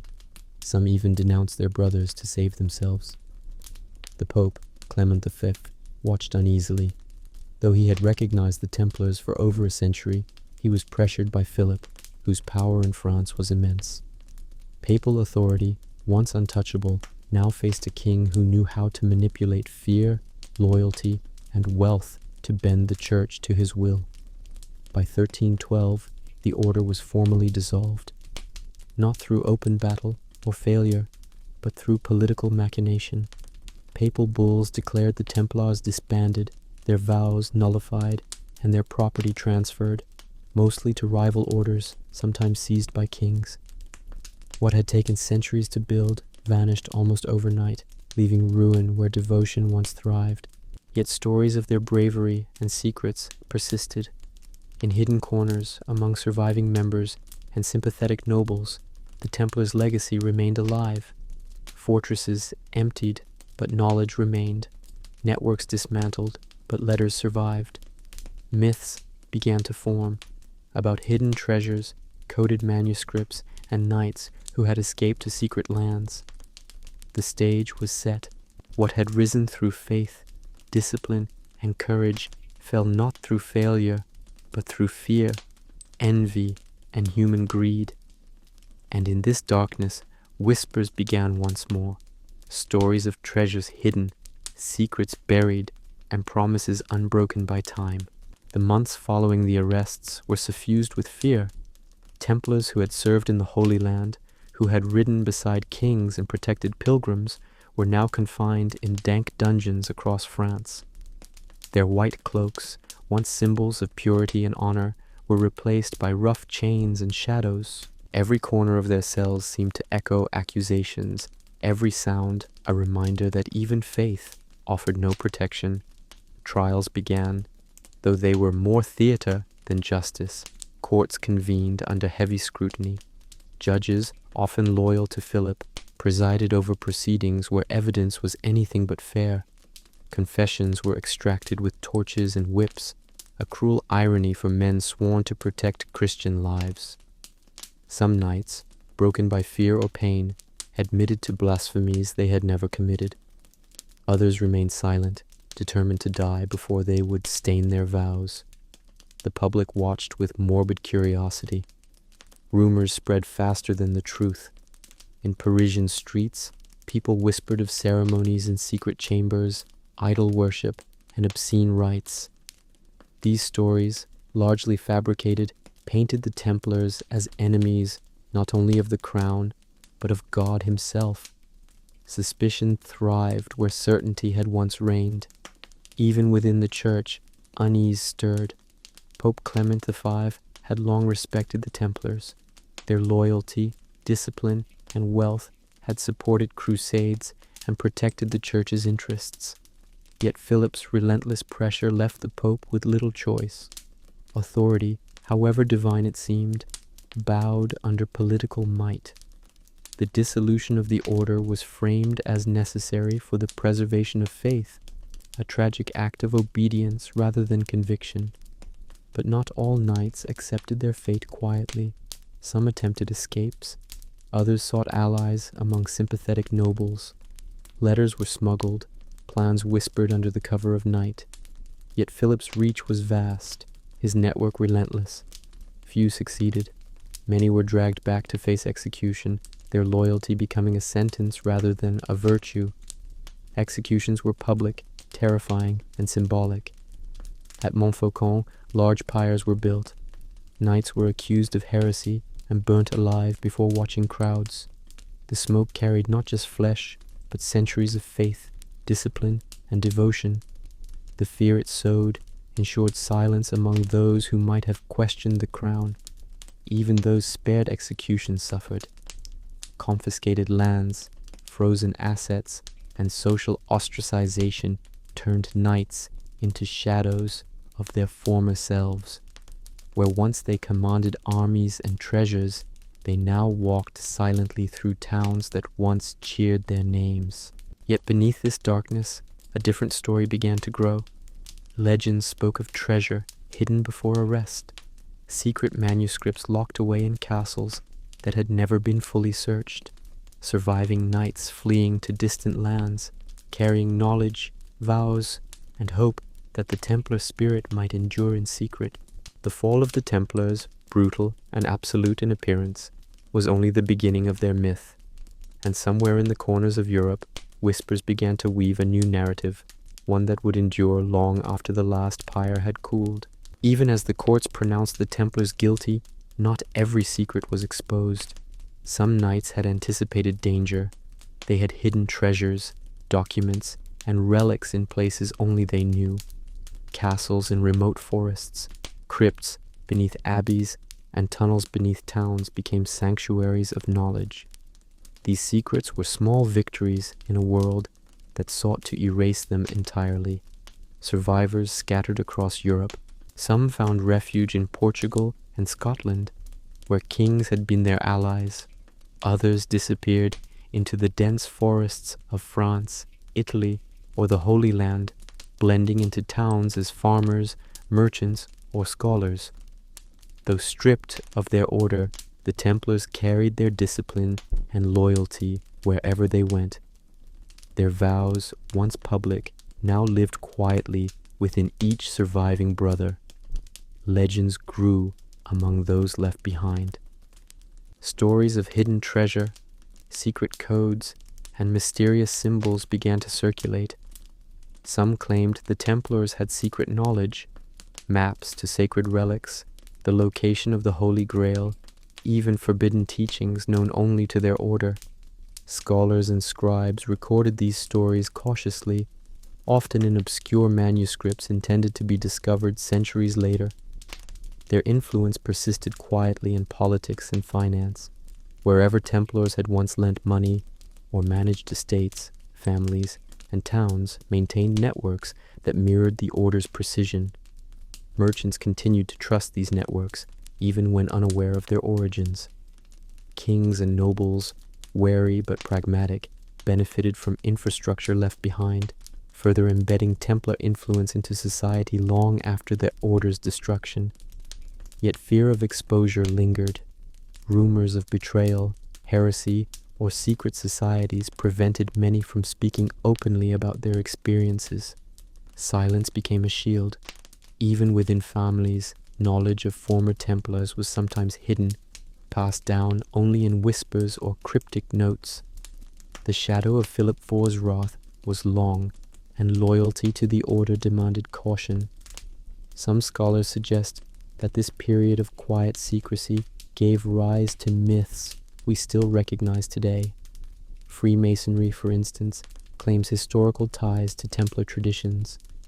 Legends of hidden grail chambers, coded manuscripts, and undiscovered treasures all find roots in the surviving stories of those who evaded execution. The Templars, erased in history books, lived on in imagination and memory, untouchable, yet ever present. And in the towns where surviving knights once walked, stones and towers still bear silent witness. A carved cross here, a sealed door there, an abandoned chapel in the woods, these remnants remind us that even when power falls, it leaves traces. The Templars' physical structures crumbled, their order disbanded, but the echoes of their discipline, loyalty, and secrecy remained. Through fire, accusation, and exile, the spirit of the Knights Templar endured quietly. It was a reminder. True influence does not always announce itself. Sometimes it whispers from shadows, waiting for someone patient enough to notice. And for the centuries that followed, many did notice, and many wondered what secrets remained, still hidden in the stone and soil of Europe. Philip de Valfort, known to history as the Fair, had succeeded in destroying the Templars in France. But the aftermath was far more complex than he had anticipated. At first, the kingdom seemed secure. The Templars' treasures had been seized, their knights imprisoned or executed, and their castles absorbed into royal holdings. Philip's debts, however, were not fully erased. Some assets had already been spirited away by fleeing Templars, and rumors of hidden caches across Europe persisted.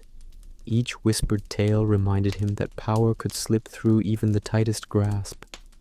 Fear, not faith, guided Philip's next moves. He pressured the Pope to justify his actions fully, seeking legitimacy for what had essentially been a theft. He demanded papal bulls to dissolve the order, to make it clear that the Templars were heretics in the eyes of God. Clement V complied, but not without unease. The Pope had respected the order for decades. He knew Philip's accusations were driven as much by greed and fear as by piety. And yet, politics in the 14th century required survival. Philip's actions sent a warning across Europe. No institution, no matter how holy, was untouchable. Kings began re-evaluating alliances with religious orders, knights, and other powerful factions. Trust became a rare commodity, and suspicion became a standard lens through which all power was measured. Even in the shadows, some Templars remained. In Portugal, Scotland, and parts of Italy, knights continued their work quietly. Some integrated into other military orders, like the Hospitallers. Others vanished into anonymity, teaching their skills to sons of nobles or simply passing as ordinary men. Each retained the codes, discipline, and loyalty that had defined the order, waiting for a world that might again call upon them. Philip, however, never rested. The fear that Templars could regroup haunted him. Letters and spies monitored suspected survivors. Any rumor of a knight's presence in strategic towns was investigated. Even decades later, families whispered cautionary tales of hidden Templar networks, imagining spies and loyalists embedded in every corner of Christendom. This climate of suspicion shaped Europe profoundly. Kings became more centralized, carefully controlling religious orders and financial institutions. The Templar trials provided a template: accusation, confession under pressure, and dissolution, an example of how power could bend morality and religion to political ends.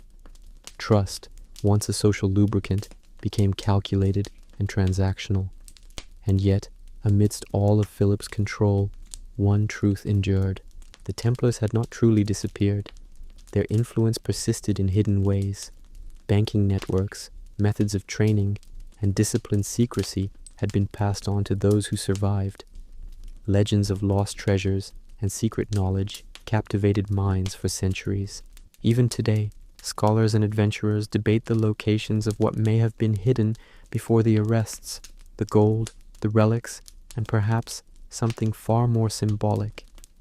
The principles of loyalty, courage, and discipline that no king could destroy entirely.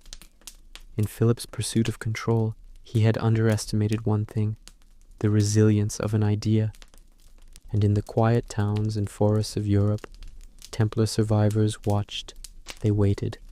Their legacy, though forced underground, had only begun its long journey through history, myth, and imagination.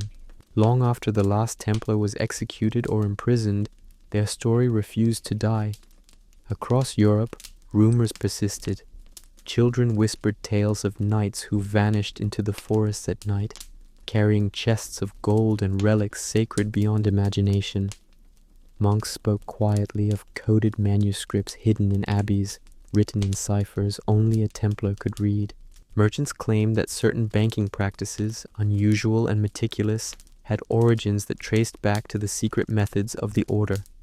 These stories became myth, but myths are rarely empty. In castles that had once belonged to Templars, hidden doors and passages were discovered centuries later. Symbols carved into stone, crosses, and mysterious markings hinted at knowledge preserved beyond royal seizure. Historians argue about their meaning. Some believe these were spiritual teachings. Others whisper of secret treasure maps. Every discovery reignited fascination and fear about what the Templars truly knew and what they might have hidden. And then there were the stories of surviving knights. Those who escaped execution or imprisonment were careful. They integrated quietly into society, often taking new names, new families, and new trades. Some joined other military orders like the Hospitallers, transferring their skills while keeping their oaths intact. Others became advisors or teachers, passing down tactical and financial knowledge to carefully chosen pupils. In subtle ways, the Templars continued to shape the world from the shadows. Philip IV's victory, then, was incomplete. He had destroyed the order publicly, but he could not erase its memory, its methods, or the discipline that had been instilled in every surviving knight. Over time, tales of betrayal and martyrdom blurred with imagination, creating the enduring aura of mystery that still surrounds the Templars today. The Church, meanwhile, attempted to move past the scandal. Officially, the Templars were heretics. Their lands were transferred, their records destroyed, and their name erased from some chronicles. Yet in private, many within the clergy recognized that their trial had been manipulated, politically motivated, and cruel. Some sympathized with the surviving knights, keeping secrets that would survive only in whispers, letters, and hidden archives. And across Europe, ordinary people continued to marvel. Stories of brave knights who fought for God, protected pilgrims, and resisted corruption against impossible odds inspired new generations. Some became the subject of poems, songs, and tales told by firesides. Over time, imagination mingled with history, creating the Templars as both heroes and symbols of secret knowledge. Their rise and fall became a lesson in power. It was a lesson in loyalty, discipline, and courage, but also a lesson in fear, envy, and human greed. What had once been an order of faith-driven warriors became a cautionary tale. Even the strongest, most virtuous, and most independent can be undone by those who wield influence in shadows. And yet, the Templar spirit endured. Through hidden treasure, surviving texts, and whispers passed through generations, the memory of the order persisted. Their story became timeless, a reminder that some legacies, no matter how suppressed, are impossible to fully erase. The Knights Templar had fallen, yet their influence lingered in ways no king could destroy. Castles once guarded by disciplined brothers now belonged to nobles who had no idea of the hidden passages and secret vaults still intact. Banking systems they created quietly persisted, forming the backbone of commerce for centuries to come, and in the hearts of those who had survived, the Templars' code of loyalty, courage, and secrecy remained alive, untouched by fire, torture, or decree. Legends flourished, stories of hidden treasures buried in the French countryside, relics from Jerusalem, and cryptic manuscripts spread across Europe. Adventurers, scholars, and dreamers have searched for them for centuries, captivated by the mystery. Some said the Holy Grail itself might have passed through Templar hands. Others whispered of powerful secrets, lost knowledge that could change the course of history. The truth, buried in shadow, became inseparable from myth. The Templar spirit influenced generations. Freemasonry, secret societies, and military orders all claim inspiration from the Templars. Their methods of discipline, organization, and strategic thinking spread quietly, embedded in institutions across Europe. Even kings and popes, who had sought to obliterate them, could not erase the ideas the order had implanted into the world. And yet, the most enduring legacy was not material. It was the lesson of vigilance and resilience.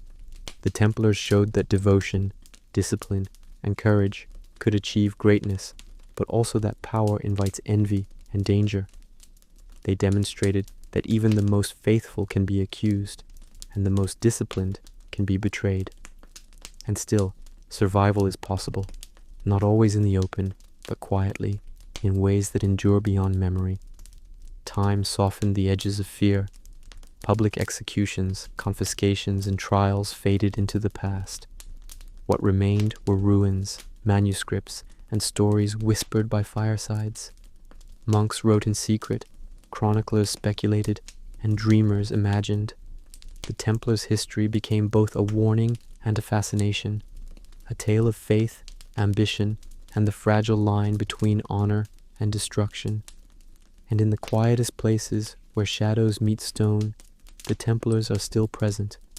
A cross etched into a doorway, a sealed vault in a forest chapel, a manuscript hidden in plain sight. These fragments remind us that ideas and courage cannot be burned. They endure in silence, waiting for someone patient enough to notice.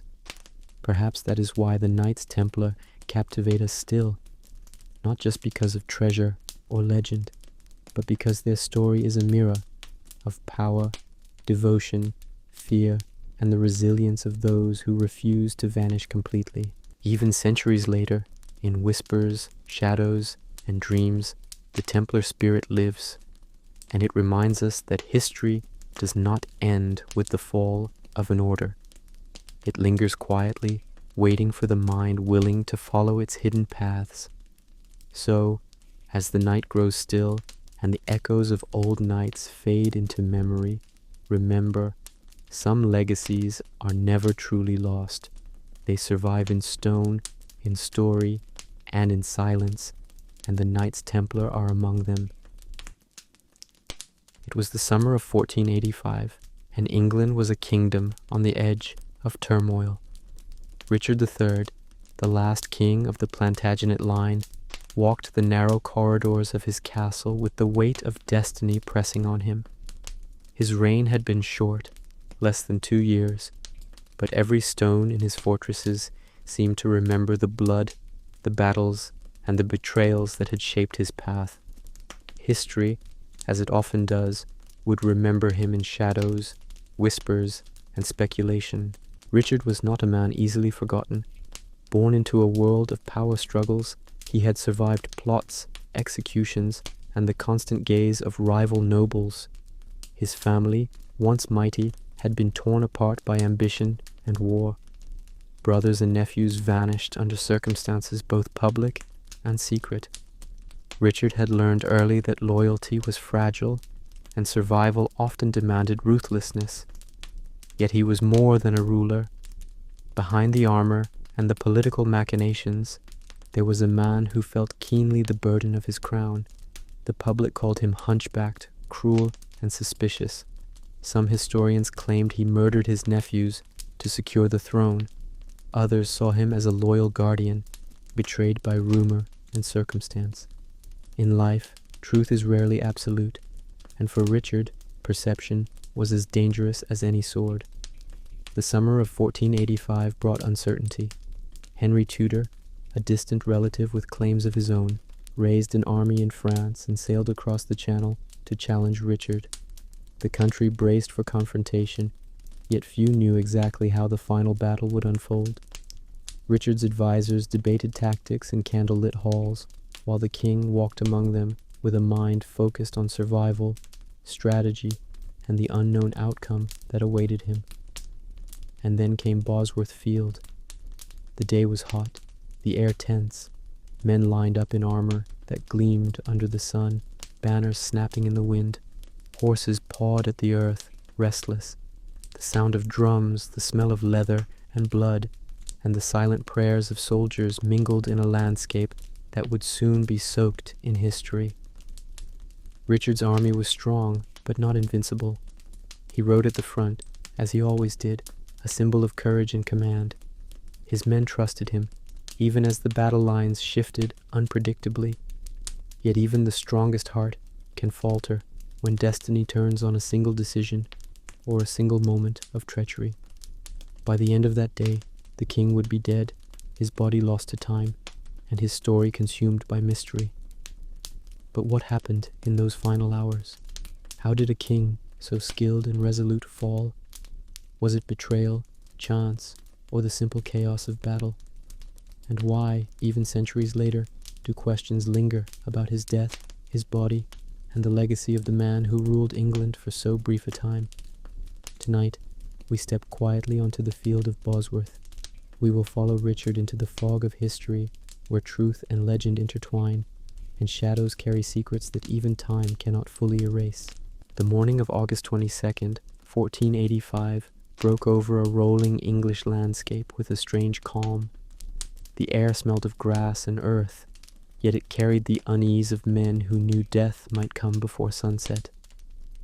Richard III surveyed the battlefield from a small rise, his armor glinting, his eyes sharp. Behind him, banners fluttered. The white boar, symbol of his House of York, waved defiantly against the wind. Soldiers checked their weapons, tightening straps, whispering prayers. Richard's army was smaller than Henry Tudor's, but loyal. He trusted those who followed him, some companions since youth, some men bound by oaths and fear alike. They would fight fiercely, for honor, for survival, and for the king who led them from the front. Richard's presence inspired courage. He was known to ride into danger first, never waiting for orders, always setting an example of bravery. Across the field, Henry's forces waited. He had gathered French mercenaries, exiled Yorkist supporters, and men drawn by promise of reward or revenge. Among them, his banner, a red rose, flew steadily. Henry did not rush. He knew that patience, combined with the chaos of battle, could turn fortune in his favor. And in history, fortune often decides more than courage. The clash began with the roar of men and horses. Swords rang against shields, arrows darkened the sky, and horses stumbled in mud churned by hooves. The noise was deafening, the ground trembling beneath thousands of warriors. Amidst the chaos, Richard moved with precision, rallying his men, striking where resistance faltered, and countering every move with the instincts honed by years of war. Yet even the skilled can be undone by betrayal.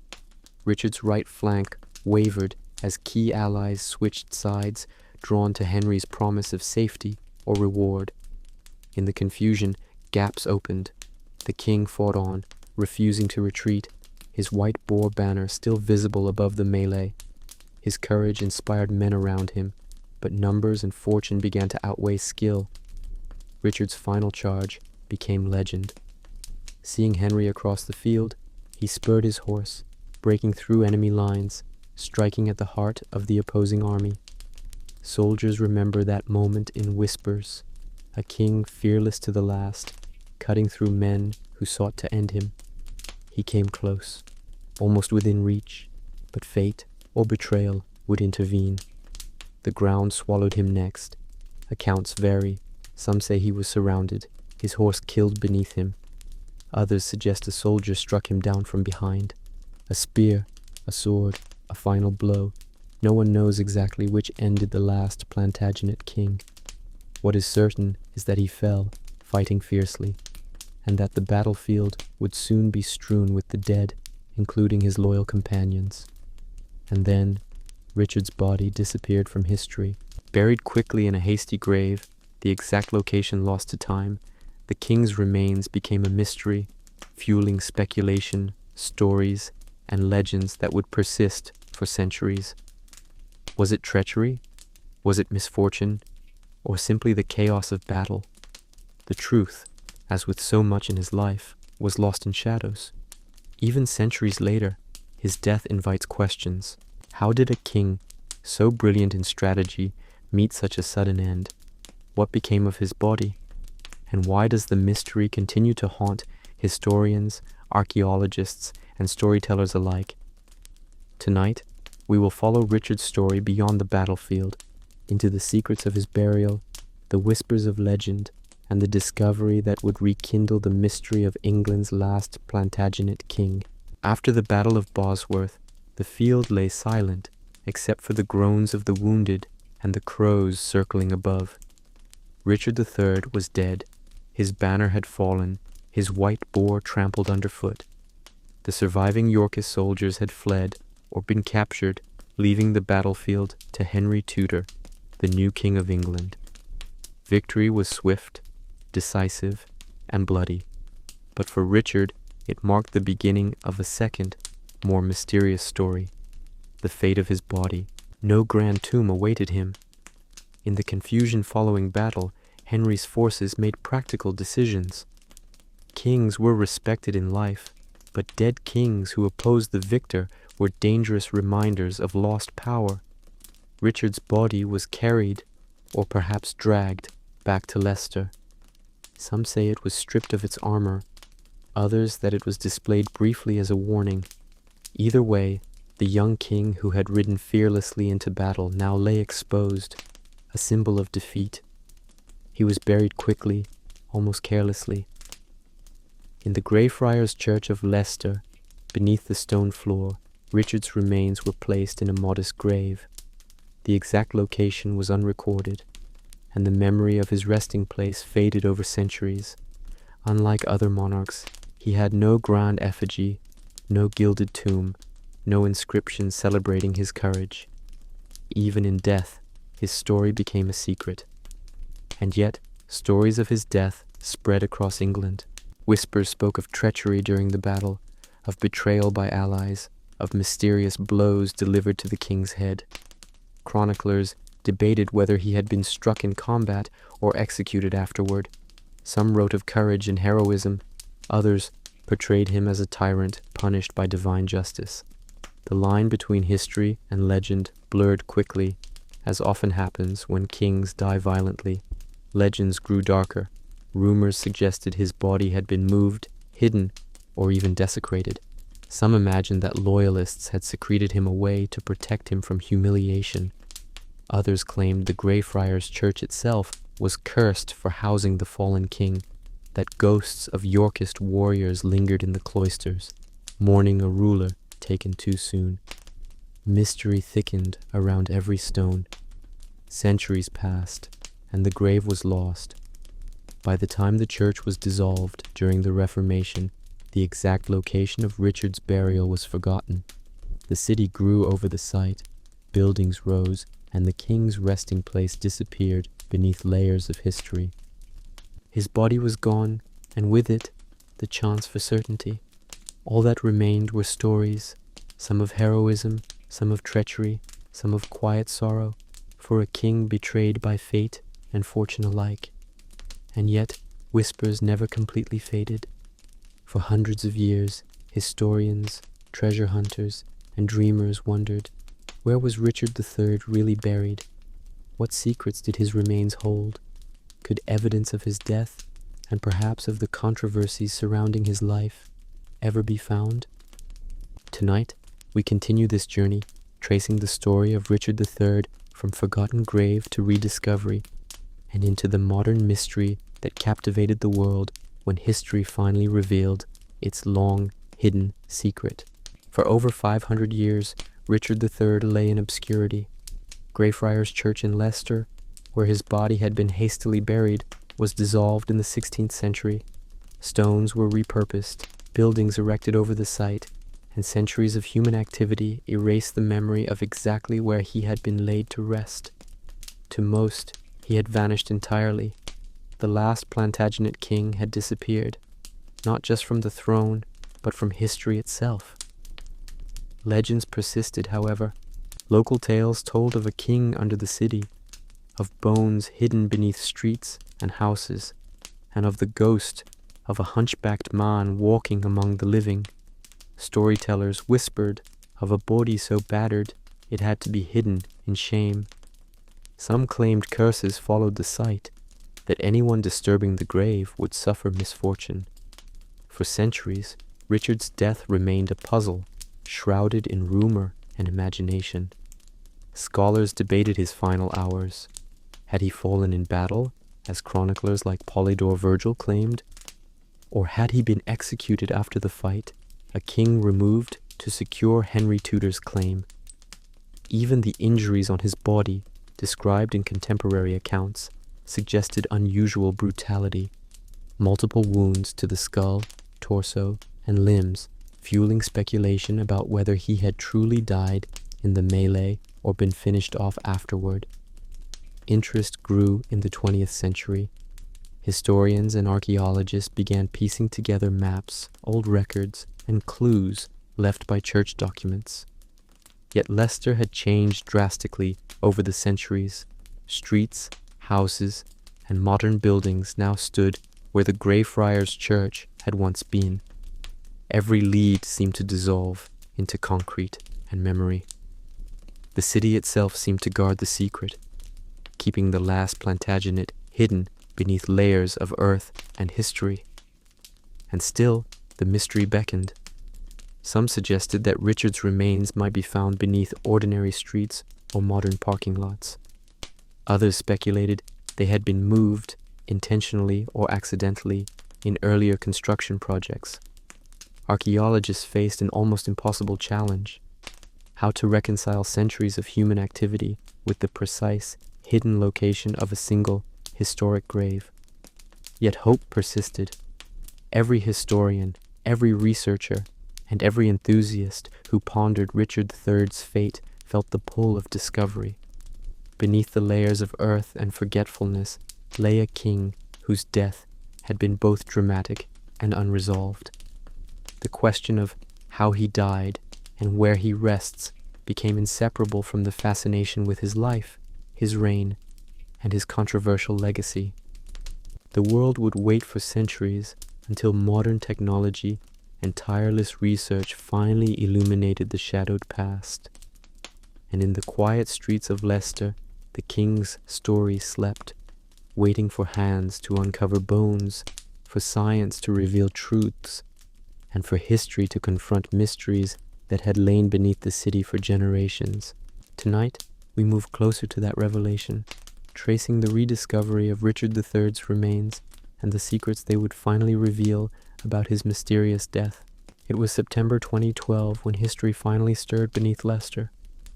Archaeologists, guided by careful research and historical maps, began to excavate beneath a modern parking lot, an unassuming piece of land in the heart of the city. Few imagined that this ordinary ground could hold extraordinary secrets. Yet beneath the concrete and soil lay traces of Greyfriars Church, the centuries-old site that had long been lost to memory. And there, among the remains of forgotten walls and foundations, they found him, a skeleton, buried roughly, head resting at an odd angle, legs slightly bent. At first, There was only curiosity, but as analysis continued, the evidence grew compelling. The bones were centuries old. The skeleton showed severe scoliosis, consistent with descriptions of Richard III's physical deformity. And there were clear signs of trauma, multiple wounds to the skull and body, many consistent with battle injuries. Science and history began to converge. Forensic analysis revealed the story written in the bones. The wounds matched accounts of the Battle of Bosworth, strikes from swords, pole arms, and possibly post-mortem execution blows.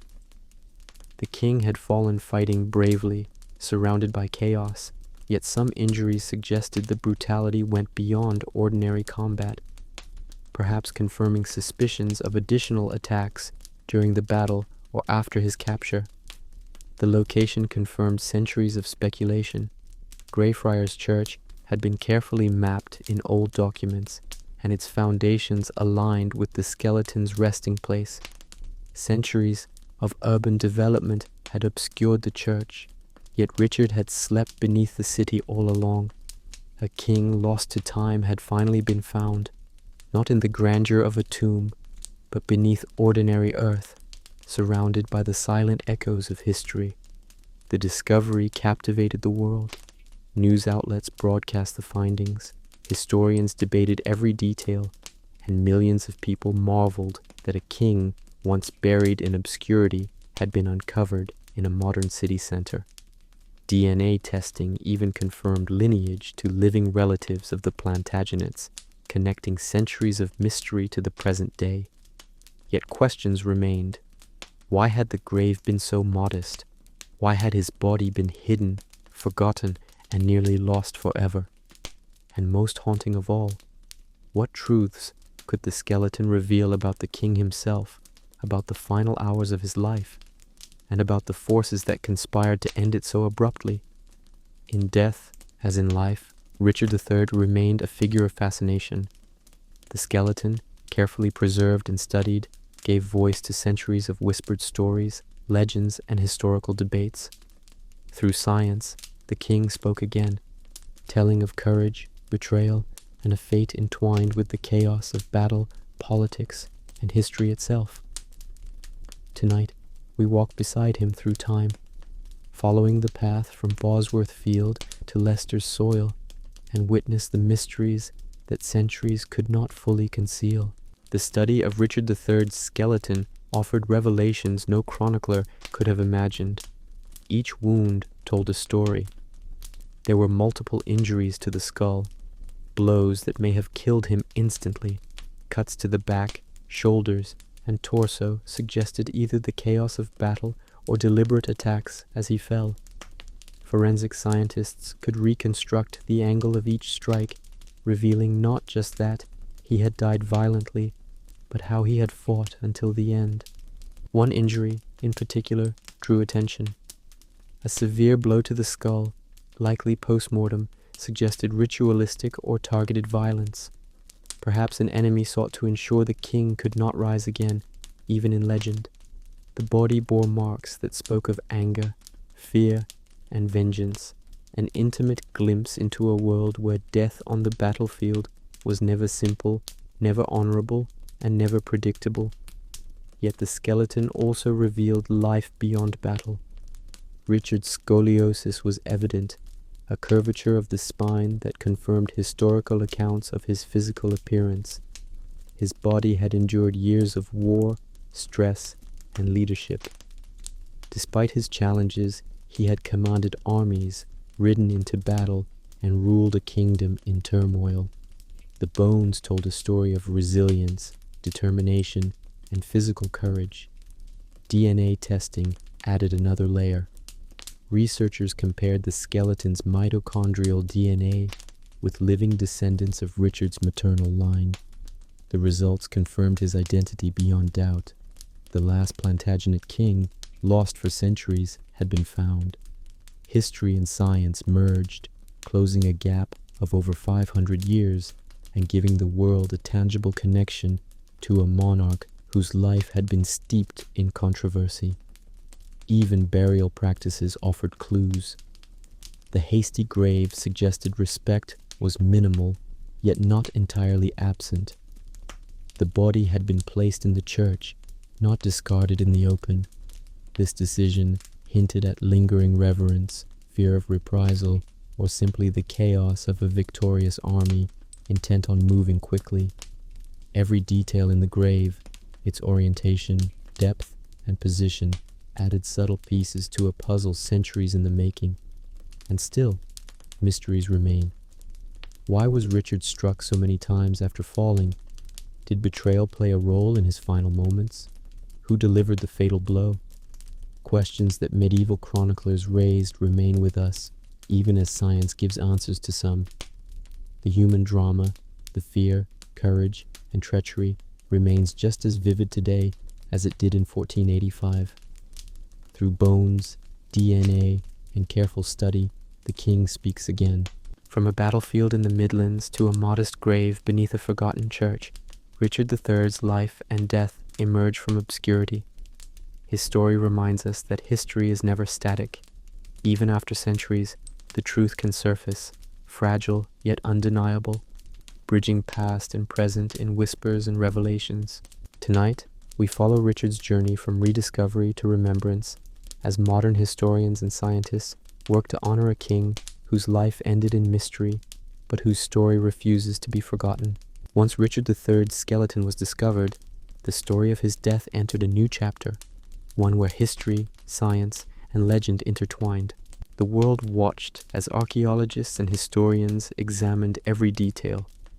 The wounds on his bones confirmed what had long been suspected: a king who fought bravely to the very end, surrounded by chaos, yet struck down by forces both visible and hidden. But beyond the science, people were captivated by the mystery, the story of a man lost to time, whose life and death had inspired whispers for centuries. Richard's rediscovery also reignited debates about his reign. Was he truly the ruthless tyrant painted by Tudor historians, or a misunderstood king maligned by the victors who had rewritten history? The evidence in his bones, combined with careful study of the documents, letters, and chronicles, challenged long-held assumptions. Some argued he had been a loyal ruler defending his crown. Others maintained the darker narratives of ambition and betrayal. History, it seemed, was never simple. The king's burial and rediscovery raised profound questions. How should a monarch, lost for centuries and maligned by his successors, be remembered? His final resting place had been humble, reflecting both the haste of victory and the erasure imposed by Henry Tudor. Yet now, with modern science, we could place him in history with precision, honoring not only his death, but the mystery that had shrouded it for centuries. Richard III became a symbol beyond his time. He represented resilience, courage, and the fragility of power. His life was a reminder that even kings, figures of ultimate authority, could be brought low by circumstance, betrayal, or sheer misfortune. And his rediscovery reminded us that truth, no matter how buried, has a way of resurfacing. Public fascination grew. Exhibitions, documentaries, and books explored the life and death of Richard III, drawing millions into his story. Visitors came to see the remains, to stand where a lost king had once walked, and to reflect on the violent, unpredictable world he had inhabited. The story was no longer just history. It had become a bridge between past and present, science and legend, fact and imagination. And yet, some mysteries persisted. Historians still debate the exact circumstances of his final moments, the precise trajectory of each fatal wound, and the reasons why his body was buried so discreetly. Questions of loyalty, betrayal, and the final acts of courage remain, leaving space for imagination, interpretation, and fascination. Through discovery, Richard III's story endures. From a battlefield soaked in blood to a parking lot in Leicester, the king's life and death remind us of the thin line between history and myth, heroism and tragedy. Even centuries after his fall, his story whispers across time, a testament to courage, intrigue, and the enduring mysteries of human life. Richard III's story does not end with his death, nor even with his rediscovery. Centuries of mystery, speculation, and legend have transformed him into a figure larger than life. The last Plantagenet king, once buried hastily and forgotten beneath Leicester, now stands as a reminder of history's enduring power to preserve and distort at the same time. His bones, his wounds, his story, they bridge centuries, connecting us to the violence, ambition, and uncertainty of 15th century England. The discovery of his remains gave a voice to the centuries-long silence. Through careful study, forensic scientists revealed not only the injuries that ended his life, but also the man beneath the legend, a leader who bore the weight of responsibility, the burden of war, and the challenges of a body that made leadership physically demanding. In death, as in life, Richard showed courage, resilience, and determination, qualities that no propaganda could erase entirely.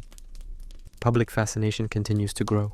Visitors flock to Leicester to see the site where he was laid to rest, and exhibitions explore the life, death, and rediscovery of a king who became a symbol of mystery. Writers, historians, and storytellers examine every detail, debating the final moments of his life, the circumstances of his burial, and the political forces that shaped his legacy. He is remembered not only as a king, but as a story that invites curiosity, reflection, and imagination. Richard III also challenges the way history is told. His life reminds us that accounts are often written by victors, that truth can be obscured by ambition, fear, or propaganda. The questions about his death, the treachery, the chaos, the fate of his body, remind us that the past is layered, complex, and sometimes unknowable. In studying him, we confront the limits of certainty and the enduring human desire to understand. Yet even in mystery there is meaning. The king who fell at Bosworth, whose body was lost beneath centuries of urban change, has returned to the present, not just as a skeleton in a parking lot, but as a story of bravery, tragedy, and survival across time. He embodies the way history preserves its secrets, waiting for careful eyes, patient study, and open minds to uncover them. And so, the life and death of Richard III continue to whisper to us. From battlefield to burial, from legend to scientific rediscovery, his story is a reminder that even kings are mortal, that power is fragile, and that history is never truly silent. The mysteries surrounding his death, the questions that linger about his final hours, and the awe inspired by his rediscovery make Richard III timeless, a figure who lives both in memory and imagination,